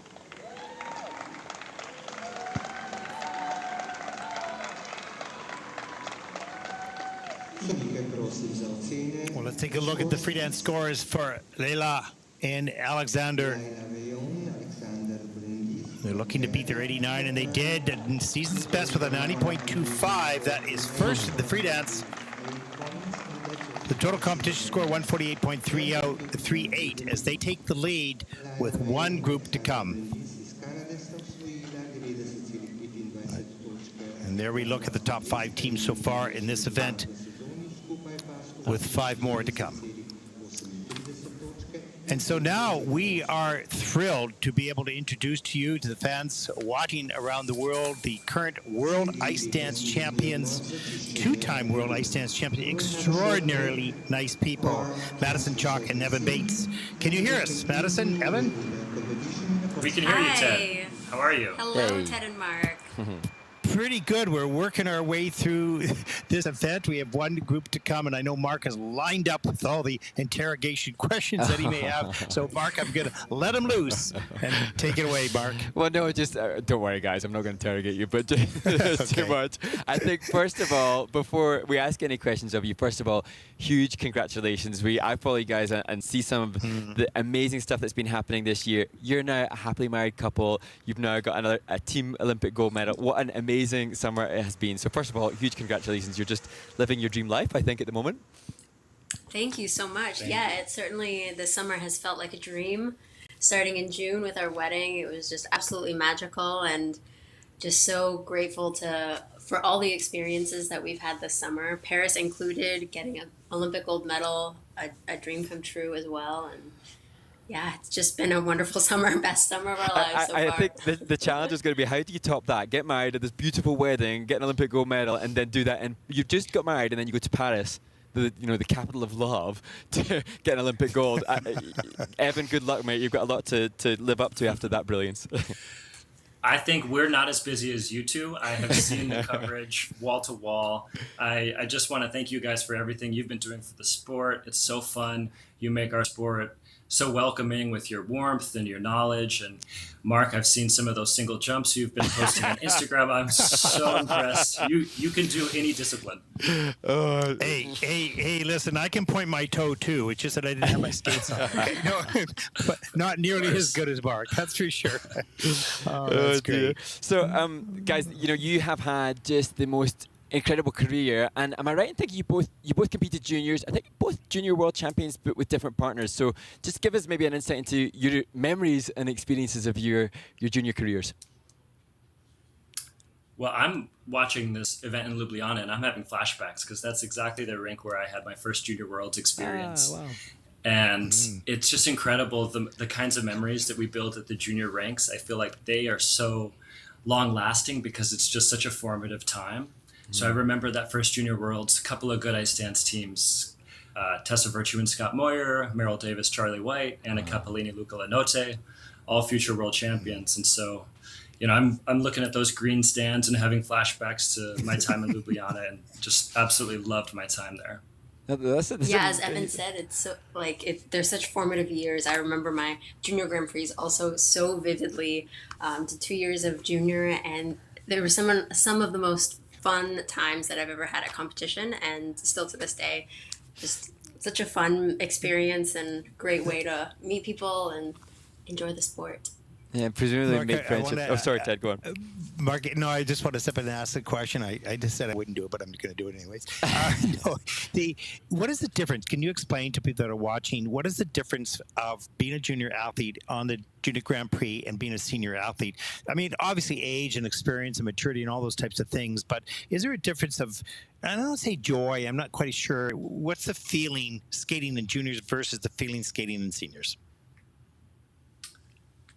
That's a great question. I think the opportunity to travel the world for the first time, to represent your country, to meet new skaters from around the world, those memories I look back on and I'm so grateful for, because I look around at the group of friends and colleagues that we've built, and they started in the junior ranks. And, I look back on that time like I would look back on, reminiscing with like a high school friend or somebody who you've known since your teenage years. And, that just different type of bond that somebody who you've known it feels like for your entire life.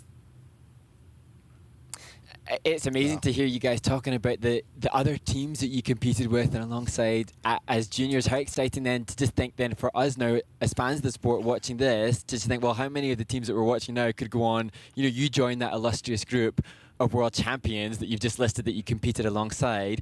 Was that a big motivation? I have to assume that being in that kind of group was a huge motivation for you both at that time, going from juniors into seniors. Absolutely. I think when we were in junior, I remember being so inspired by the senior skaters, even by the other juniors. There's such a hunger and a ferocity of like wanting to prove yourself and be the best when you're a junior skater, and like climb your way up the ranks, and you see that there's a goal that you're ascending to with those very incredible senior skaters. And so it's really nice to have that goal and be able to chase that desire when you're a junior. And then when you get up to the senior ranks, you realize it's a little bit of a different beast, but there's still the hunger and the goal, but you have to go about it in a more tactical approach, I think. Amazing. And Ted, we were talking before we chatted with you guys on air about all the millions of questions. There's so many things that you could give as wisdom and insight and support to the juniors. And I'm reluctant to bring it up, but it's easier said now because you're two-time world champions. But I remember vividly being devastated for you guys when you had an Olympic experience which was less than you would have wanted, and I could have cried watching it. How do you guys, particularly in light of what the juniors are doing and knowing that they're making mistakes, how do you guys use the disappointment and the sadness and the hard times, and how do you come back out of that? Honestly, it is really, really difficult in the moment, but you just get back up, and that is where you trust your training. And in that aspect, I would say that the difficult moments are often the biggest lessons and the biggest learning points, and oftentimes pivot points in your career if you choose to really learn from them and reflect on them. They can be huge pivotal moments, and honestly, like, I'm very grateful for that experience because it taught me a lot about who we are as a team and what we want and how we wanted to work together to move forward and make sure we built what we wanted to in a career between the two of us. I feel like it's almost harder to see from an outsider's perspective. My heart just broke when I watched Ashley go down on the 1 foot section.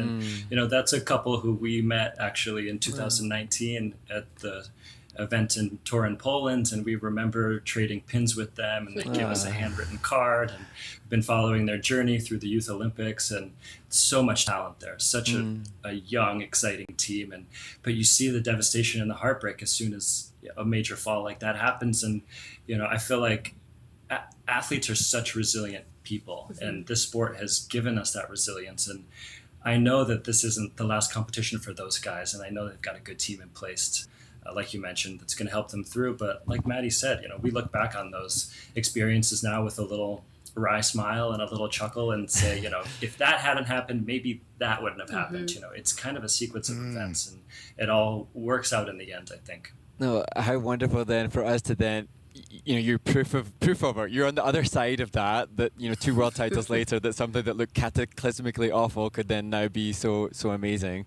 So what now? You've got 2 world titles. You've been through a whole gamut of different emotions and different experiences. How do you keep the motivation now when you've been the top of the world and you are the top of the world? What's the motivation to get in and keep grafting?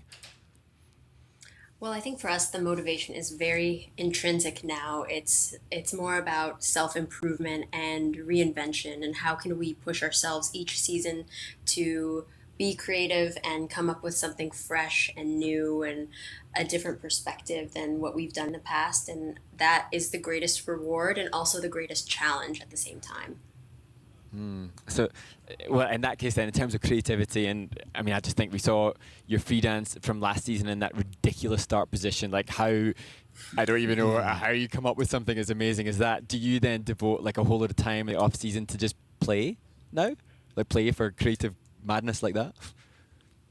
We try to. I think it's been a balancing act. We spoke earlier about how busy we've been, and we're so fortunate to feel busy and to have opportunities outside of the ice rink that we feel like enable us to grow as humans. But our favorite time is the playtime at the ice rink. We love getting in the rink and having Sam Chouinard, Marie-France Dubrel, Patrice Lauzon, Roman Hagenauer, our entire team at Ice Academy in Montreal, who just stimulate our creative minds and are so welcoming to our ideas and allowing us to feel like we have real input into the choreography and every aspect of the creative process. And so when we finally get to that competition ice, we feel like what we're putting out there is a real representation of who we are and what we believe and what the sport has given us. So we're very excited to debut at Skate America in just a few weeks. We've been putting in some work and have 2 new programs that we're pretty excited about.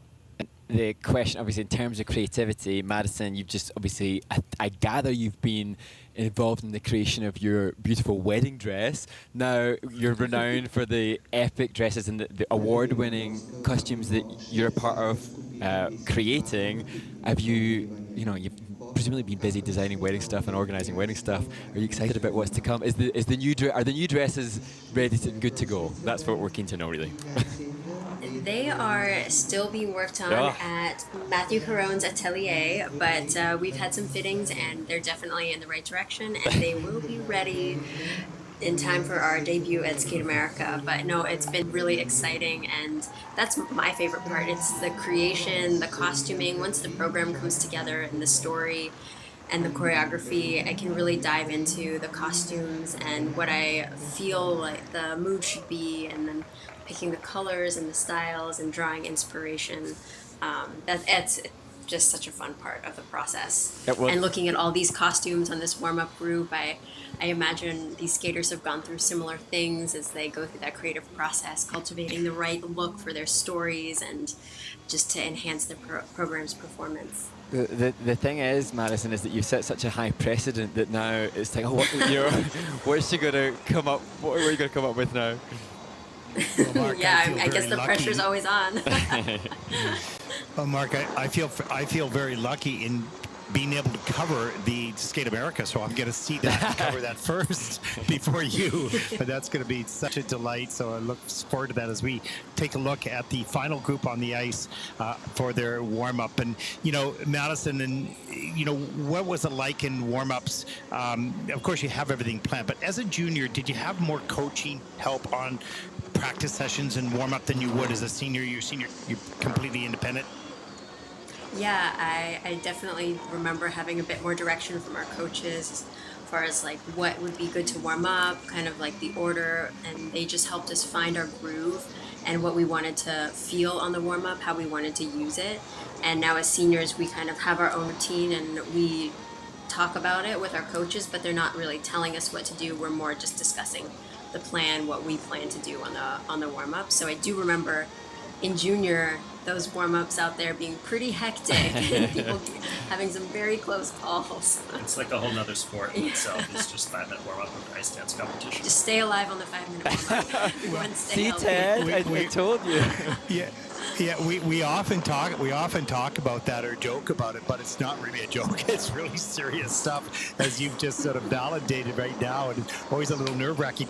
On camera, as we're watching right now, you don't really see the rest of the teams, but when you're in the rink, you see the potential collisions that might happen, and so yeah, it's always pretty exciting, that's for sure, or nerve-wracking for you guys, that's for sure. When we had Sarah Hurtado join, she, we touched on it then, and I'm always going on about it. So Ted, this is absolute confirmation that an ice dance warm-up is like a possible war zone that you're just trying to avoid a grenade going off anytime. No, exactly. And I want to ask you guys quickly, I mean, you've had a relationship as a dance team. How complicated or difficult, or how much time does it take if when you have a new partner, you don't know them particularly well, and how long does it sort of take to get in sync, if you will, for the work ethic, for the training, for the relationship on the ice, and there may not be one off the ice at all, but that's a complicated aspect of the sport. It certainly is. I think it takes time for any new team to gel, and as we watch some of these junior teams, particularly the new formed team of Luis and Martin from France, I cannot believe how good they look for just their second competition together. And Maddie and I often chuckle about our first Grand Prix together and some of our faux pas at our first events, because it did take us some time to really gel and find our balance as a team, and so it can take years. Wow. That's a brave question you've gone in with there, Ted, because I didn't really talk about it often about No, I went down that rabbit hole. I put my toe down the rabbit hole. I said, don't step too far down that rabbit hole. But it's a very interesting question, and I think that is relevant to the successful teams one way or another, whether a relationship on the ice or off the ice is irrelevant.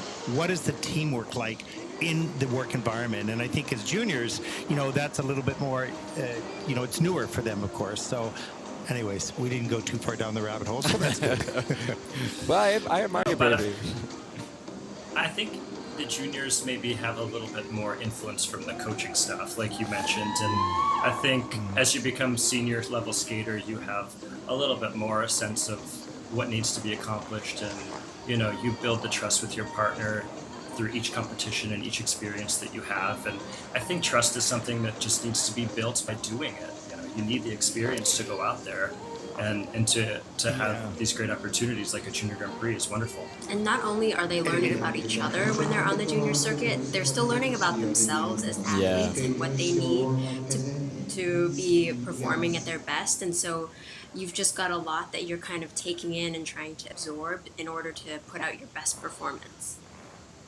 That's so true, absolutely. As we start the final group here in the final event, the final day of Ljubljana, we'll move on to Wuxi next. A lot of finals there. Next week, of course. Mark, take us away.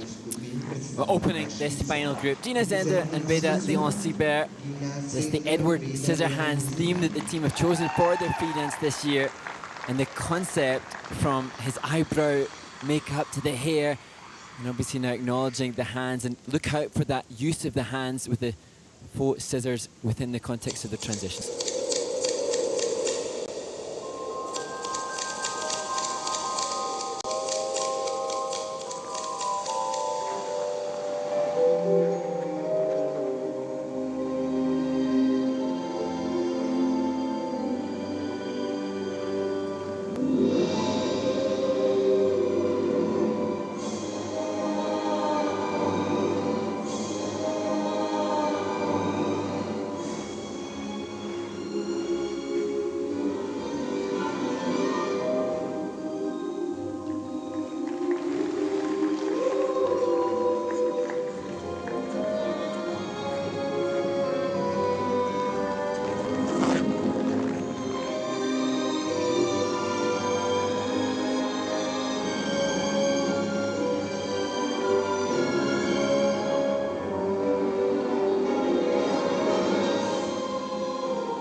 So Gina, Zenda and Beta Leon Saber delighted, I'm sure, to have come through this free dance cleaner than their first Junior Grand Prix appearance this year.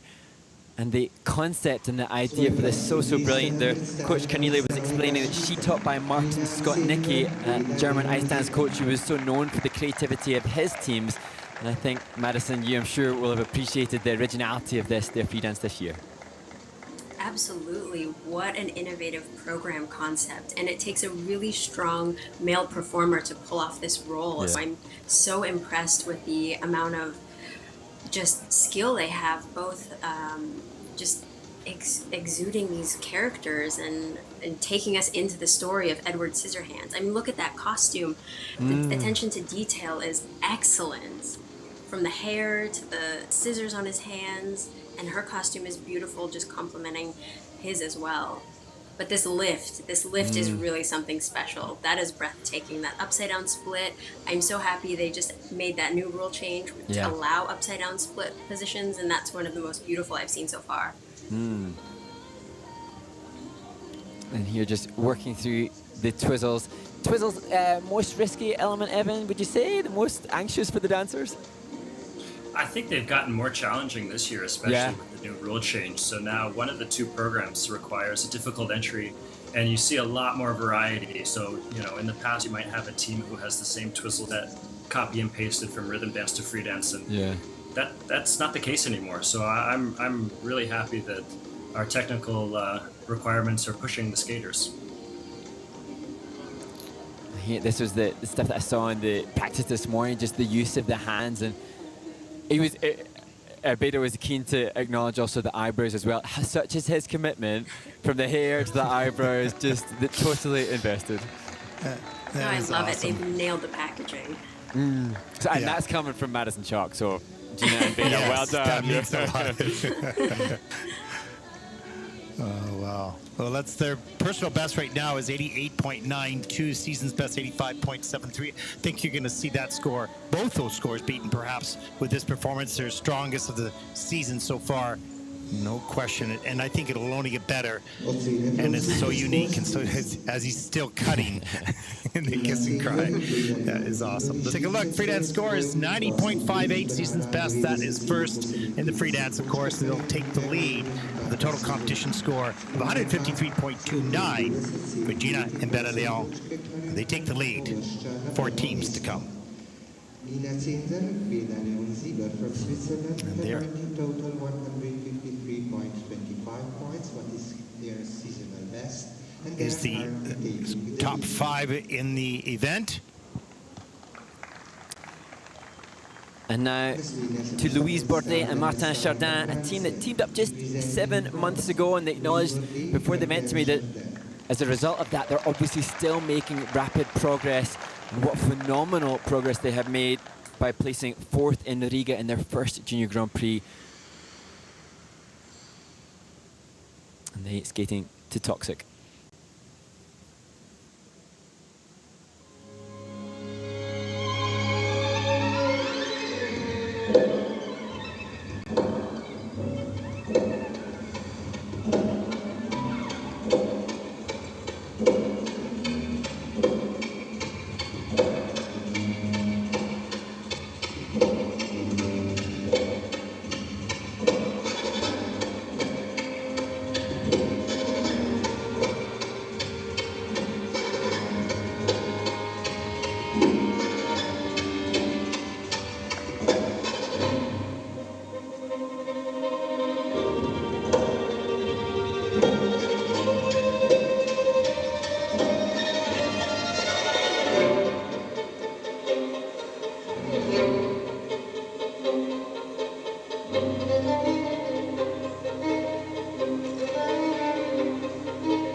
Louise Bordet and Martin Chardin, and they, I'm sure, will be delighted to hear all of us, including the world champions, Madison and Evan, raving about how we can't believe that they are achieving what they've achieved in such a short amount of time. Madison and Evan, what do you think about how incomprehensible it is to see this after just 7 months together?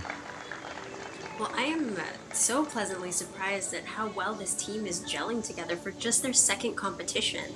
I find Louise to be such a compelling performer. I was just sucked into her rendition of this Toxic program and really brought into this kind of mood that they've cultivated for the program. It's kind of like dark and mysterious and fun. So really kudos to them for how well they're skating together and gelling this early in their career. Yeah, as we see the, I think the straight line lift, Evan, just the obvious skating skills. Obviously they're new, but individually you can recognize like fundamentally good quality skaters in their own right. Absolutely. I think they match extremely well. You can see they're both strong as individuals, and I think aesthetically they've got something really nice. Their bodies complement one another, the same technique, and I'm impressed. And for their second competition together, I think this team has a very bright future. And Karine Aribert, we are big lovers of Karine Aribert, aren't we, Ted? We're like hugely promoting what she's coming out with. She's got two teams in this group. I've done the Junior Grand Prix for 11 years, and I saw when Karine first came on to the Junior Grand Prix, and the difference between her teams then and now is just extraordinary. She's a student of the sport, studies it, and is not stuck in a certain pathway. She's exploring, the individuality of each of the individuals, and it's pretty amazing, her pathway, as much as it is for the athletes as well. It's pretty special.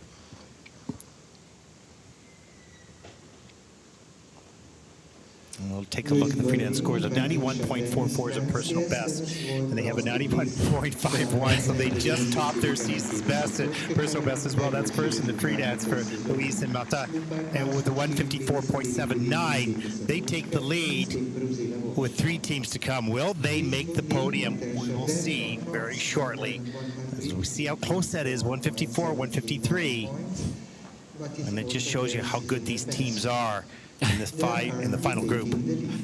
Okay, sit back down. Coach has gone after next students, but these guys have to sit down. Stay yeah. Oh, that's legal. That's okay. For her.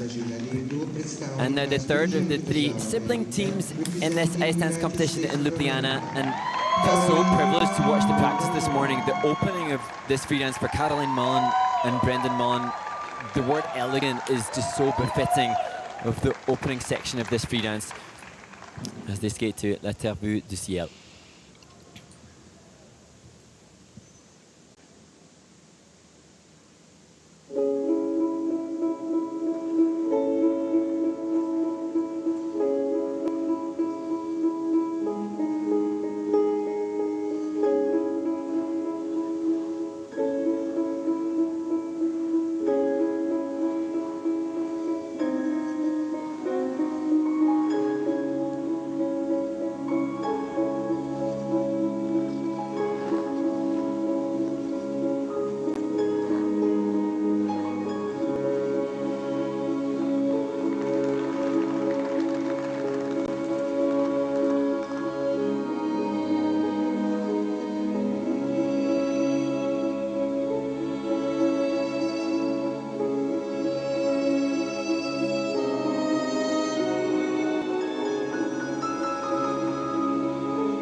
So I was so impressed by this in practice this morning, and now just, I think elegant is the perfect word to describe the performance of Caroline Mullen and Brendan Mullen.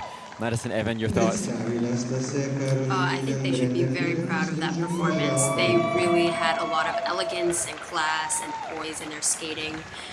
This program, I think, is a very mature choice for them and really showcased the strongest qualities of their pairing, which is they just look elegant on the ice. They're both very strong skaters. They had excellent flow from start to finish of the program and some really high quality tricks and transitions that they were executing. That's interesting, Madison, that you mentioned about how it really suits them. And for me, I think the rhythm dance obviously is required music style. This, Evan, something that suits them and their chance to exploit it. And that's, a different choice for the team as to whether or not they go with something that's maybe not natural to them as opposed to something that fits what they work with. What are your thoughts on the different choice of free dance for the teams? Yeah, you said it. I mean, that's what we love about ice dance is the variety we've seen just in this warm-up group. I mean, we started with Edward Scissorhands, and here we are with a beautiful classic approach to ice dance by the Mullins. And I think, the rhythm dance is really, it's tough because you have a rhythm that's been assigned and you want to, play to your strengths, but you don't necessarily have as much freedom when it comes to music selection. And here I think this is a great move by their team to select not only a style that suits them, but the music was beautiful, packaging, choreography. It's a great program for them. Yeah, and I thought, Mark, this team looked very regal, very royalty-like, and which is what one of the things I think they're going for. It has such class and style, and you feel that you're looking at something very special. Don't you think they should model, like, as a brother and sister? They're just so good looking. Like, they should pay for their training. Yeah, it's amazing. That's a great suggestion. Yeah, fund your training with some modeling.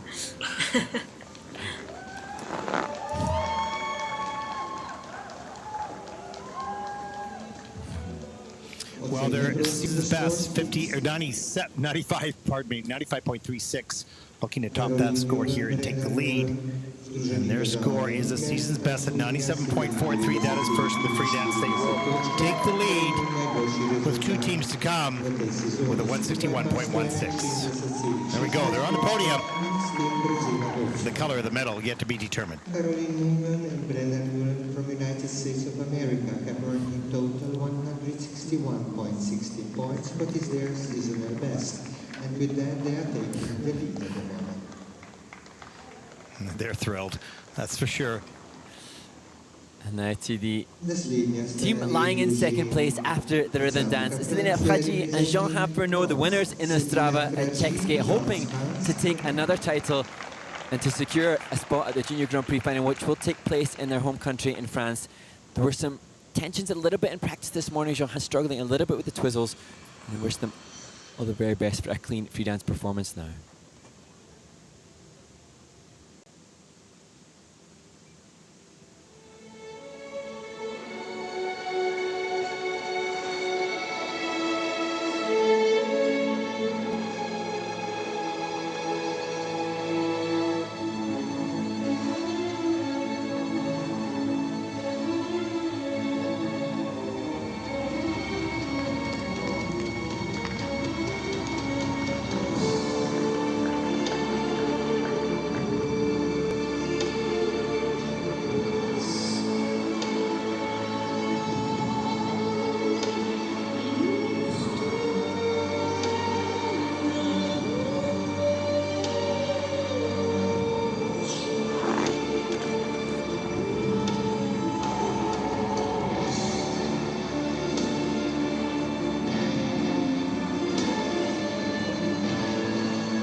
Selena Fragi and Jean-Han Furneaux, such commiserations. As I mentioned, Madison and Evan, it looked a little tight and a little uncomfortable perhaps in the practice this morning, and maybe that's the reason behind the mistake that took place in this free dance. How hard is it when you've had a less than comfortable practice in the morning to come out later in the day to perform? It is certainly a challenge. I think there's a reset that needs to be made, and sometimes if it's not fully cleared, it can bleed into your preparations for your performance later in the day. And I don't know what their preparations were like, but maybe a little bit of that earlier practice could have bled into their performance today. This is a team who's also coming off of a gold medal at the first Junior Grand Prix in Ostrava, and maybe have their sights set on the Junior Grand Prix final, but that maybe pressure could be felt a little bit here today. As they should, though. They're very strong. They've got this kind of raw power and a performance side to their skating that's really impressive. And maybe when they're really feeling it and into their performance, it's hard to balance the emotional with the technical, because sometimes it can get away from you. And we know from personal experience that when you just really are pouring your heart into it, if you're not fully present and grounded and rooted in the moment, it can maybe cause a couple slip-ups. Yeah. And just to clarify, Ted, as we all four of us gasped in shock and horror and sadness at the fall, I pressed the button and missed it. So I saved Selena and Jean-Han for reliving that frustration. I was just writing the note down, Mark. Mark misses black fall. mark against my name. Okay, it's all right. It's all right. Yeah, it's such a shame. But their score the is 95.1. Yeah, no, that's good. Yeah, and their personal best is 95.14. Season's best is 93.86. They're going to come close to that. Will it be enough? I don't know. We have one more team to come, but it's certainly lowered the total score here. As we see a sort of discussion going on in the kiss and cry, and we always wonder, Mark and I used to talk about what happens in the kiss and cry with the coaches. Sometimes with the discussion, sometimes it's not much, and sometimes. But this is where, Madison Chalk has just said to us not long ago that falls like that were pivotal turning points for wonderful stuff ahead from the world champions. So listen to the champions. It's going to be okay. It doesn't feel like that now, though. Yeah. The hurt turns into a benefit, but down the road. It's hard to see in the moment, though. It's hard to see, but with time, I know this team is going to have a good career. You can see Karine just trying to console and get her past this moment, which is never easy, and especially in front of the camera. You're sitting there for the world to see, and wearing the emotion, keeping the emotion inside is so difficult. Let's take a look at the freedance scores for Selena and Jean-Hans. Selena Fragi and Jean-Hans Furneaux. 95.92. In fact, that's the season's best for them, but that is second in the free dance with a total competition score of 162.86. So they're safe. They have at least the silver medal as they take over the lead with one team to come. Maybe mixed emotions. Grand Prix final in their home, their home country this year as well. Yeah, that's true. This shows how much it means. With that, they're taking the lead. Okay, Well, she's learning good. how to handle the stress and the pressure is a skill that everyone has to learn at some point. Mark, take it away. And as we talk about the ups and downs, this team were very vocal about the ups and downs of last season, and they won a Junior Grand Prix and then struggled through Junior Worlds. Now back on top, Irina Pegina and Artem Koval leading after the rhythm dance, vying to take another Junior Grand Prix title.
Irina Pidgina and Artem Kaval, and I think when we see the reaction that they're showcasing there, that they've got the personal satisfaction of knowing they've done their best, and Madison and Evan, surely that, before we even see the scores, is everything that you ultimately want a team to feel. It is so nice to see a team come away from the ice happy with their performance. That just means everything. You know that they feel their best and they put out their best skating. And at the end of the day, regardless of the results, that's the feeling that you want to hold on to. But all in all, I think they had a very solid performance, some beautiful skating. I was particularly impressed and surprised by the choreo step when she slid on the ice. For a moment, I thought she fell, and I was like, oh my gosh, that was such an elegant fall. And it was purposeful. So that was a really lovely piece of choreography, I thought. So hard to do, right? To fall intentionally. Yes. I'm impressed for just 16 years old. Irina is an extremely mature skater and looks well beyond her years. Yeah, they carry great speed across the ice on their twizzle sequence and their 1 foot sequence, showing both of them as strong individual skaters. And here, leaving the dance spin for the end. Now, in terms of the physicality, Evan, how do you feel in terms of physicality? The dance spin, I always think that's pretty intense, right? To save that for the end? Dance spin is surprisingly intense, I think, especially towards the end of the program. You know, you have almost every muscle in your body flexed, and it's hard to breathe through your stomach because everything is engaged. You're trying to create as much momentum and force in that spin, and right at the end of the program, super impressive. Well, there are lots of smiles and kiss and cry, and they're looking to beat that 93.38. They'll do that, as they will probably take their second title right now. Oh, I'm excited to see this reaction because we know it's coming. Yeah, there it is. There you go, 100.47. Love that reaction. That's awesome. With a 168.30, that's going to be in the highlight film of the end of the year. That's for sure. End of the series, that is. Wow. And there it is. That was absolutely outstanding, both on the ice and in the kiss and cry for this team from Ukraine. And they are the first. As we take a look at the final standings, that's a great event. Madison and Evan, did you enjoy it? Oh, I loved it. That was so fun to watch. Just the excitement and the energy that all of these teams brought was very inspiring. I think Ice Dance is in great hands. Can't wait to see the Junior Grand Prix final. Yeah, well, you might be quite busy at that point. I don't know if you'll be watching live. Yeah, you will be busy, but we'll be there, so it's going to be a lot of fun, that's for sure. Is there a must-watch moment that you've seen, or a must-watch team that you would pick at this moment? The combo lift from the Swiss team who did the Edward Sisters Hands free dance is just absolutely seared into my memory. It was a wonderfully creative program, and that lift just highlights the character. It's creative. I haven't seen that variation before, and so I'd say that's my must-watch moment. I was going to say the exact same thing. That Edward Scissorhands concept and program was very well done. The whole concept, the packaging, the choreography, it was just an excellent program. I really enjoyed it. Also, the Mullins, I really enjoyed their free dance as well. It was elegant, it was beautiful, just swept you through the story from start to finish. So I would say 2 must-watch moments for me. Okay, there we go. That's perfect. And we thank you guys so much for joining us. I mean, it means so much to these juniors to hear the voices of champions, current champions and past champions, and so much to the ISU as well with what we're trying to create, an environment here for the juniors as they graduate into seniors, as they get the knowledge and the input from champions such as yourself. So we know that you're very busy in your life, and we thank you for taking the time to join us, the 2-time world champions, Madison and Evan. Thank you so much, guys. It was our pleasure. Thank you so much, Ted and Mark. It was great being on here with you. What an honor. Thanks, guys. Cheers, guys. No problem. We stay online for the medal presentations coming up. I know Mark's got to go off and do some interviews, but for all of us here at the ISU, thank you for watching. I'm Ted Barton, along with Mark Henready. We will come to you live from Wuxi, China. I will be there. Mark will be in the studio and home in Nottingham. But for all of us here at the ISU, thank you for watching. Stay online for the medal presentation. We'll see you next week from Wuxi.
Pokal Ljubljana 2024, peto tekmovanje v okviru mladinske serije v umetnostnem drsanju proglasitev najboljših 3 mladinskih plesnih parov. National Junior Grand Prix of Figure Skating Ljubljana Cup 2024. Victory ceremony dance.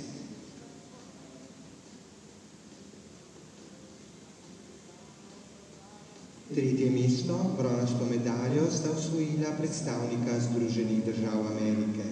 Third and winner of the bronze medal from United States of America, Caroline Newman.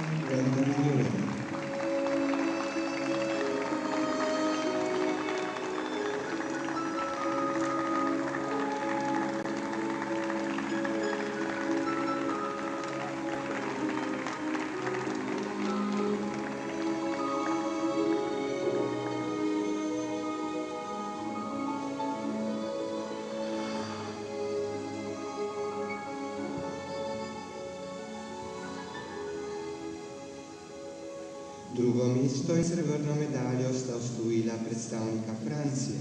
Second and winner of the silver medal from France, Selina Fragi, Jean-Charles Fouillon.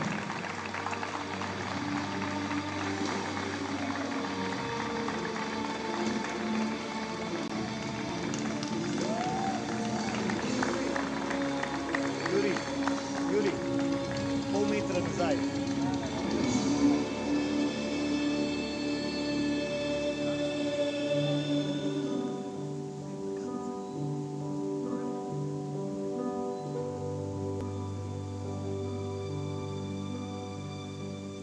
Prvo mesto in zlato medaljo pa sta osvojila predstavnika Ukrajine. First and winner of gold medal from Ukraine, Irina Bidgaina, Artem Koval.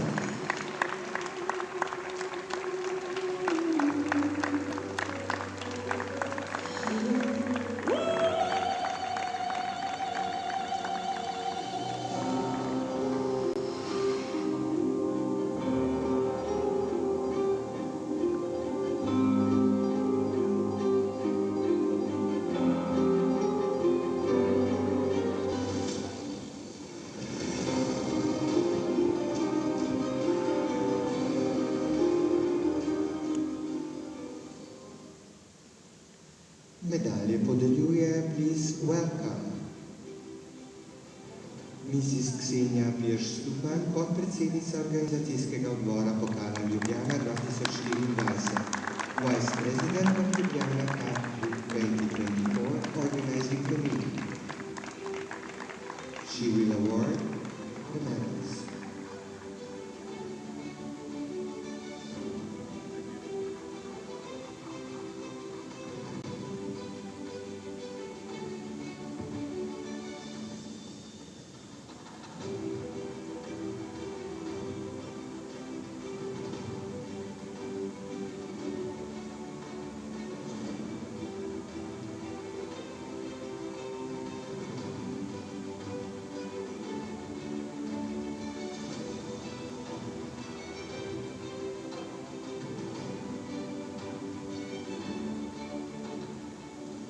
Rože bo prvim 3 izročila Please Welcome. Mrs. Darja Gabrošek-Kolajner, predsednica Zveze drsalnih športov Slovenije, President of Slovene Skating Union. She is presenting the flowers.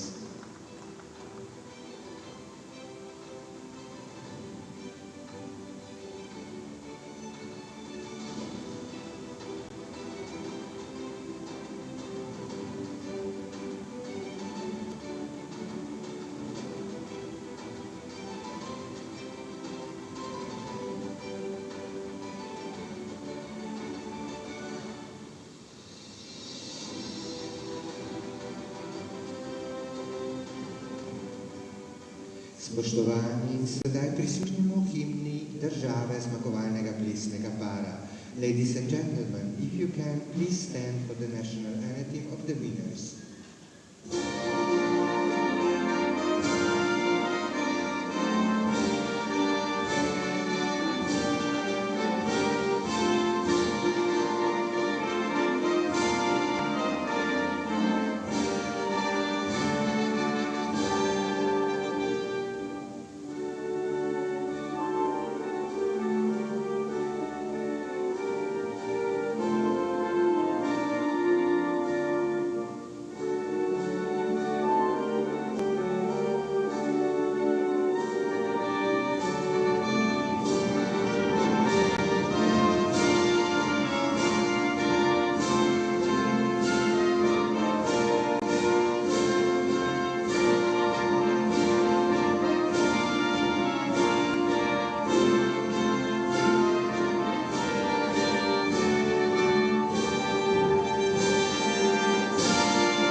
Ladies and gentlemen, these are your medalists.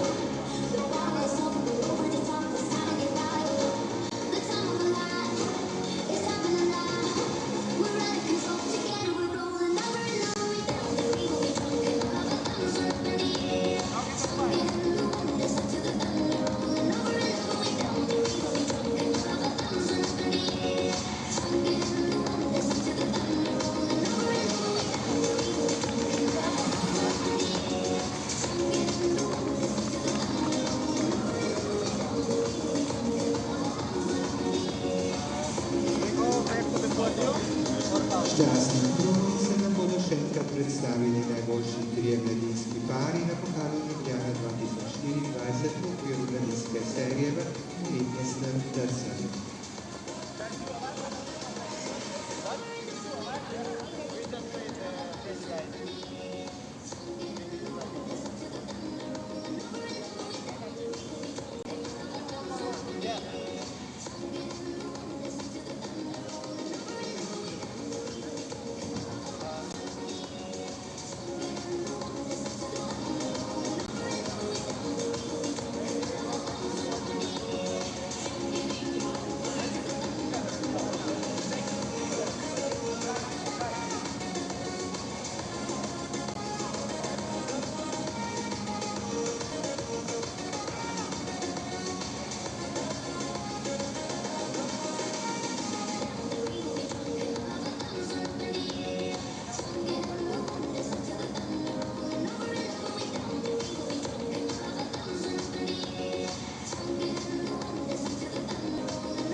Dear skaters, thank you.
Ljubljana 2024 peto tekmovanje v okviru mladinske serije v umetnostnem drsanju, proglasitev najboljših 3 mladink.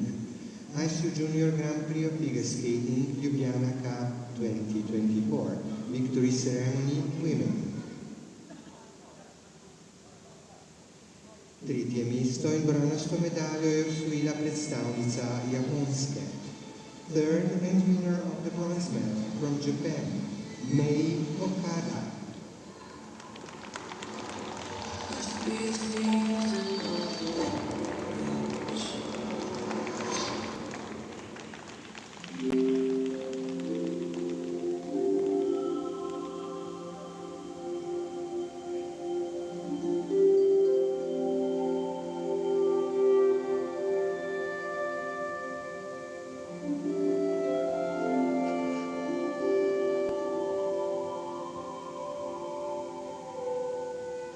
Drugo mesto in srebrno medaljo je osvojila predstavnica Koreje. Second and winner of the silver medal from Korea, Jia Shin.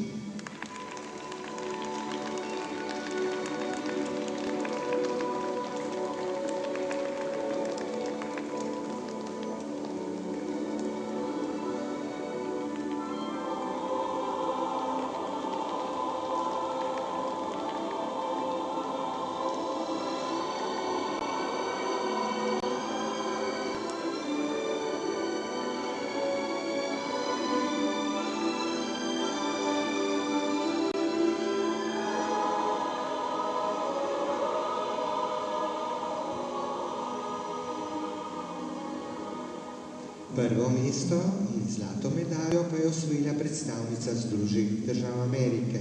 First and winner of the gold medal from United States of America, Sophie Jolie Bonfet.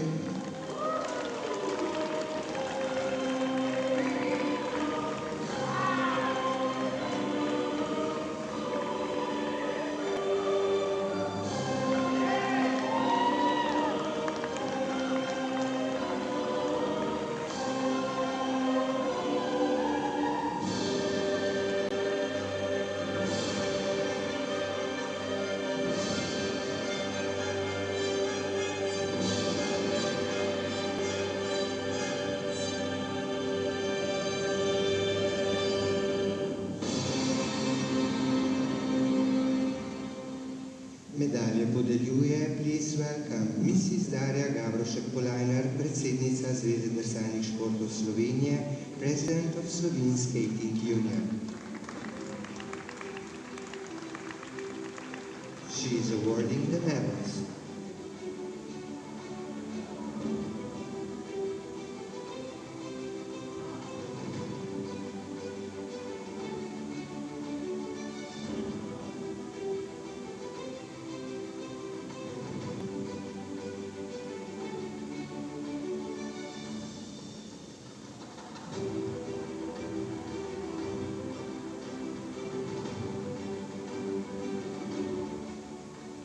Rože bo prvim 3 izročila, please welcome, Mrs. Ksenija Pirstupan, podpredsednica organizacijskega odbora pokala Ljubljana 2024.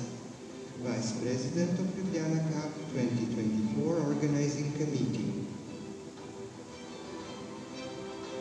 She is presenting flowers.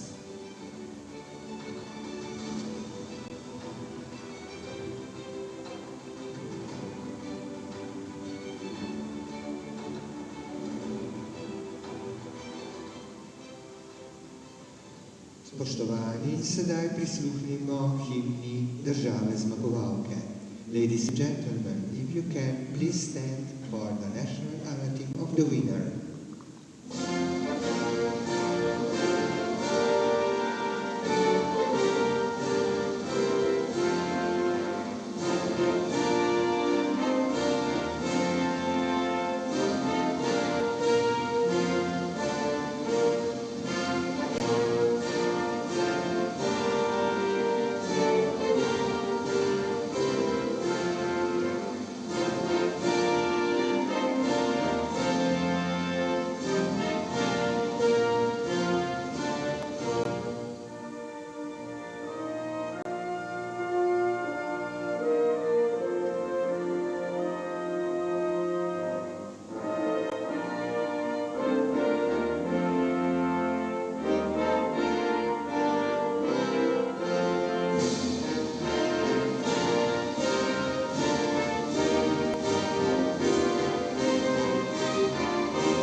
and gentlemen, these are your medalists.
Šťastný predstavili najboljše trikadinke na pokalu Ljubljana 2024 v okviru mladinske serije na umetnostnem drsanju.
Spoštovani, s tem smo zaključili letošnjo tekmovanje Pokal Ljubljana.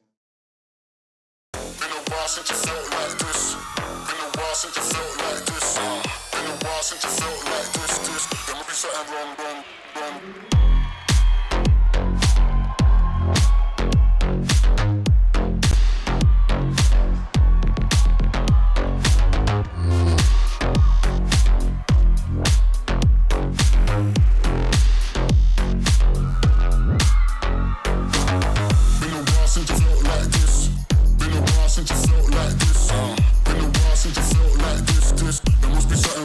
I guess I thought.